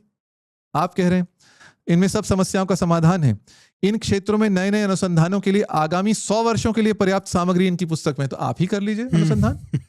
आप कर लीजिए, आपके जो अनुयायी हैं जो और सब आर्य समाजी लोगों की प्रशस्तियां हैं ये, और इन्होंने कहा भी है कि मुझे दयानंद सरस्वती के भाष्य से प्रेरणा मिली है, तो वो मैंने जो कहा था, अनुयायी लोग देखते नहीं है इधर उधर। अब आपकी यदि पुस्तकों में अनुसंधान के 100 वर्षों की सामग्री है तो आपके विद्यार्थी से करवा लीजिए अनुसंधान। आप ऐसे जो फड़े मारने वाली बात क्यों कर रहे हैं? और सबसे दुख की बात यह कि दूरदर्शन जैसे प्लेटफॉर्म इनको दे फिर कह रहे हैं इस ग्रंथ के से विकसित वैदिक सैद्धांतिक भौतिकी भविष्य में आश्चर्यजनक एवं निरापद प्रौद्योगिकी के अनुसंधान को जन्म दे सकेगी तथा विज्ञान की अन्य शाखाओं में भी कुछ विशेष परिवर्तन हो सकते हैं। ये तो कोई भी कह सकता है, कुछ हो सकता है मैं इस पॉडकास्ट से, हमारे पॉडकास्ट से प्लाज्मा फिजिक्स के क्षेत्र में कुछ परिवर्तन हो जाए, हो सकता है। संभावना क्या है? शून्य ही है। तो और दूरदर्शन पर इन्होंने जो साक्षात्कार देखा उसमें इन्होंने क्या कहा? प्राचीन वैदिक विज्ञान से हम आज की समस्याएं सुलझा सकते हैं। तो आप सुलझाएं, आप सुलझाकर उसको प्रकाशित करें। कह रहे हैं मैंने 33-34 पुस्तकें लिखी हैं, ऐतरेय ब्राह्मण और निरुक्त का वैज्ञानिक भाष्य लिखा है। इनके अनुसार फोटोन और एलिमेंट्री पार्टिकल के आगे विज्ञान नहीं जाता, पर ये उसके 7 क्रम आगे चले जाते हैं। और इनके क्या इनका कहना है, इन्हीं के शब्द हैं कि इनका अग्निव्रत नैष्ठिक जी का वैदिक रश्मि सिद्धांत है। सिद्धांत क्या है? सारा ब्रह्मांड ध्वनि के वाइब्रेशन से बना है, वेद मंत्रों की ध्वनि के वाइब्रेशन से सारा ब्रह्मांड बना है। ये सूडो साइंस है। कहते हैं science does not know if ग्रेविटॉन्स exist. इतनी बात ठीक है, ग्रेविटॉन एक थियोरेटिकल पार्टिकल है नहीं है, आज पता नहीं है। ये कहते हैं मुझे पता है ग्रेविटॉन है, और ग्रेविटॉन वेद के वाइब्रेशन से कंडेंस होके बना है। इसका क्या अर्थ है? ग्रेविटॉन वेद के वाइब्रेशन से कंडेंस होकर ग्रेविटॉन बनाई। आप क्या वेद के साथ क्या अन्याय कर रहे हैं? क्या हंसी उड़वा रहे हैं? अच्छा, इन्होंने कहा है 8 प्रकार के वाइब्रेशन होते हैं, कंडेंस होके बना है। अच्छा, ये कहते हैं अग्निव्रत नैष्ठिक कहते हैं science does not know space. विज्ञान को स्पेस की समझ नहीं है, पर उन्हें समझ है। कहते हैं स्पेस भी वेद के वाइब्रेशन से बनी है। कहते हैं फोटोन इलेक्ट्रॉन में पार्टिकल नेचर है, वेव नेचर है। कहते हैं ये वायु तत्व से बने हैं। वैदिक छंद रश्मि वैदिक मंत्र के वाइब्रेशन से बना है। स्ट्रिंग थ्योरी वैदिक छंद रश्मि। अब उन्होंने रश्मि का एक अर्थ होता है, जो रश्मि का एक अर्थ होता है सूर्य की किरण, रश्मि का एक और अर्थ होता है घोड़े की जो डोर होती है, उसको भी रश्मि कहते हैं। तो वहां से रश्मि और स्ट्रिंग देख लिया, तो वैदिक छंद रश्मि। अब ये क्या कहा जाए? सन नहीं जान सकता इनका। ये दूरदर्शन पर अग्निव्रत नैष्ठिक जी कह रहे हैं सन नहीं जान सकता। आप बताएं, सन जो लेबोरेटरी है, जो आधी स्विट्जरलैंड में आधी फ्रांस में है, वो नहीं जान सकता। ये अब आपको बताएंगे ऐतरेय ब्राह्मण पर भाष्य लिखकर। Complete pseudo science. और कहते हैं कि इसके लिए योग, ध्यान, समाधि, अंतःप्रज्ञा की आवश्यकता है। अच्छा, डार्क एनर्जी को कह रहे हैं ये असुर वायु अथवा असुर ऊर्जा है। ऐसा शब्द कहां वेदों में आया? किसी को पता नहीं। ब्रह्मांड की सबसे पहली एनर्जी साउंड एनर्जी संस्कृत के वेद मंत्रों की ध्वनि है। ये इनकी साइंस है। वैज्ञानिक इनकी वैदिक रश्मि थ्योरी को समझने का प्रयास करें, इन्होंने अनुरोध भी किया है। और इन्होंने यह भी किया है, इलेक्ट्रॉन, क्वार्क और फोटोन की भाषा संस्कृत है। संस्कृत महान भाषा है, उसको आप क्यों ऐसे कहाँ खींच रहे हैं इसको? हाँ, मतलब ये कहीं ना कहीं सारे जो लोग हैं, ये हमारे जो एंशिएंट अचीवमेंट्स हैं, चाहे हमारे जो इतने महान फिलोसफर्स हुए या साइंटिस्ट हुए या मैथमेटिशियंस हुए, उनका अपमान कर रहे हैं। जो हमारे टेक्स्ट हैं उनका अपमान कर रहे हैं। केरल गणित परंपरा, केरला स्कूल ऑफ मैथमेटिक्स में इन्फिनिट सीरीज की चर्चा है। पाई का मान है। पाई का मान जो दिया गया था, जो माधव संगरम इन्फिनिट सीरीज में, वो पाई का मान इतना बढ़िया गणित है। उसमें क्या गणित, उन्होंने केवल आर्क करेक्शन के मेथड से इन्फिनिट सीरीज पाई की निकाली थी। यह गणित है। ब्रह्मगुप्त ने सौर ग्रहण और चंद्र ग्रहण, सूर्य ग्रहण और चंद्र ग्रहण में 14 तत्वों का आकलन होता है, उनकी सूची बनाई थी। ग्रास क्या होता है, इष्ट ग्रास क्या होता है, परिलेखा क्या होता है, स्पर्श क्या होता है, मोक्ष क्या होता है, इन सब की गणना की। यह विज्ञान है और इनको हम देखते हैं, हम आज भी आश्चर्यचकित होते हैं। हाँ ठीक है, हमें यह नहीं कहना चाहिए हमारे पास ही सब था। ग्रीस में भी था, मिस्र में भी था, और फिर अरबों ने कुछ हमसे सीखा, कुछ अपना किया, और यूरोप अब बहुत आगे निकल गया, अमेरिका बहुत आगे निकल गया।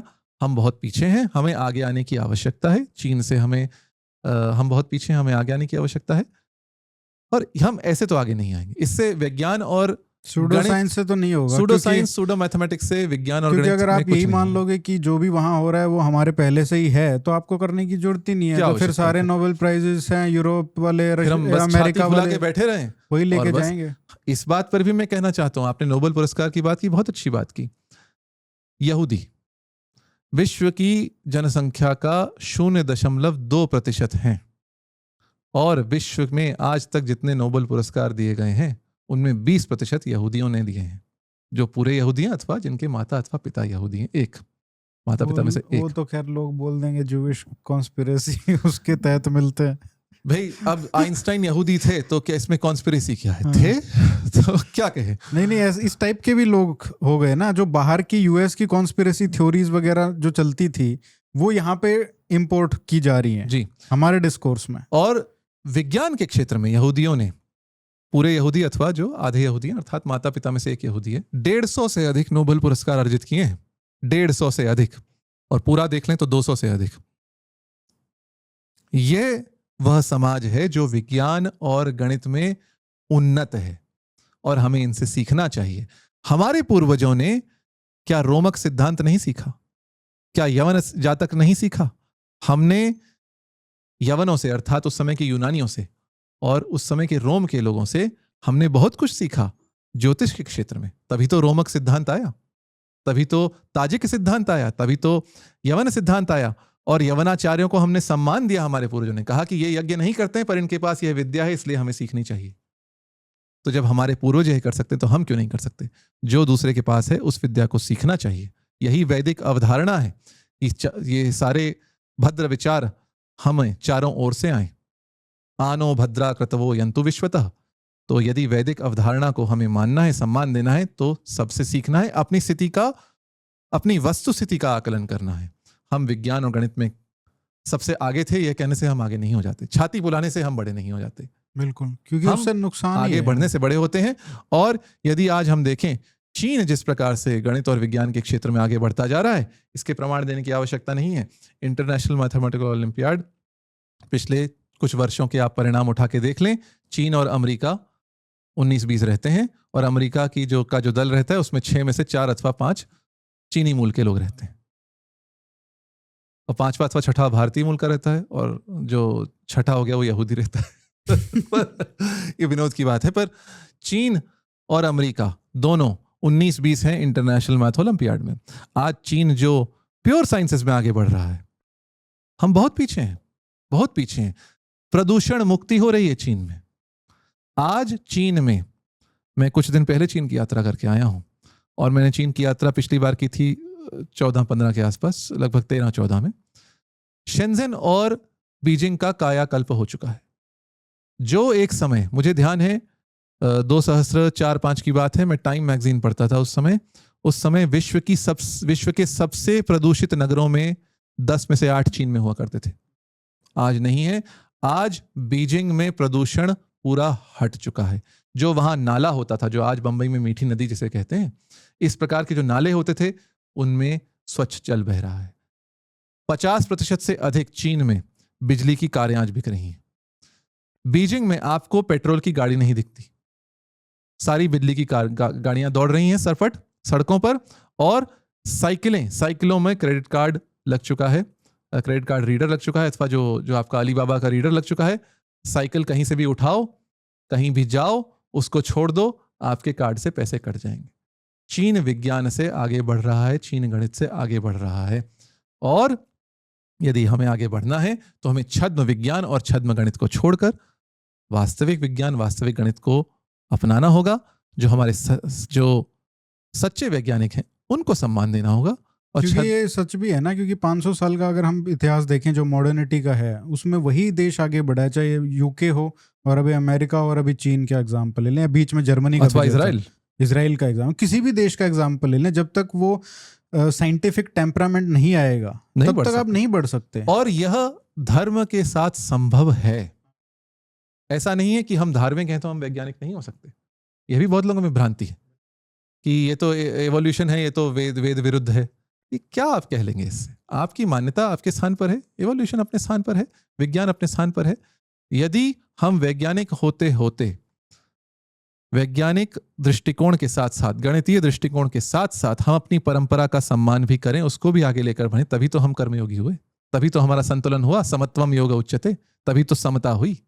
बट सर आखिरी में मैं आपसे ये पूछना चाहूँगा कि अगर कोई आम नागरिक है, कोई आम जनता में से देख रहा है, इस टाइप के क्लेम्स रोज उनके सामने आते होंगे, तो आप उनको क्या कुछ थंब रूल बताना चाहोगे, या क्या किस तरीके से वो डिटेक्ट करें कि उनमें थोड़ा जो ये बुलशिट है, ये सूडो साइंस है, वो कैसे डिटेक्ट करें इन सब चीज़ों को?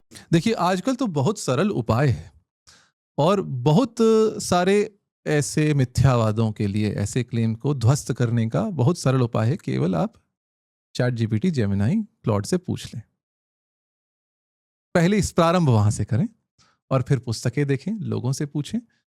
आंख मूंद कर किसी पर भी विश्वास न करें। और यही हमारे पूर्वजों की परिपाटी थी।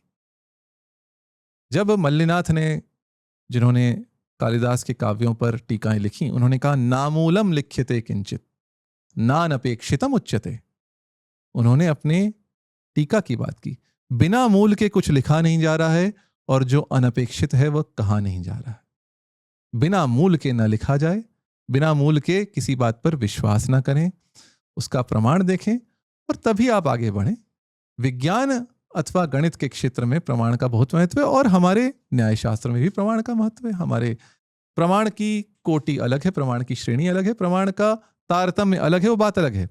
दूसरी बात मैं कहना चाहूंगा, जो लोग देख रहे हैं, धर्म और विज्ञान को मिलाने का प्रयास ना करें, और यदि करें तो दोनों को सम्मान की दृष्टि से देखें। विज्ञान वैज्ञानिकों पर छोड़ दें, गणित गणितज्ञों पर छोड़ दें, धर्म को धर्मज्ञों पर छोड़ दें। ऑन दैट ब्यूटीफुल नोट हम इसको कंक्लूड कर सकते हैं। Thank you so much sir. काफ़ी एग्जॉस्टिव हमने इसको डिस्कशन किया है और बहुत सारे लोग उनके सूडो साइंटिफिक क्लेम्स जो बहुत ज़रूरी थे डिबंक करने, वो हमने किया। Thanks to you. और हम फिर मिलेंगे। इस बार 1 साल नहीं लगाएंगे, जल्दी मिलने की कोशिश करते हैं। Thank you so much sir. जी, नमस्कार।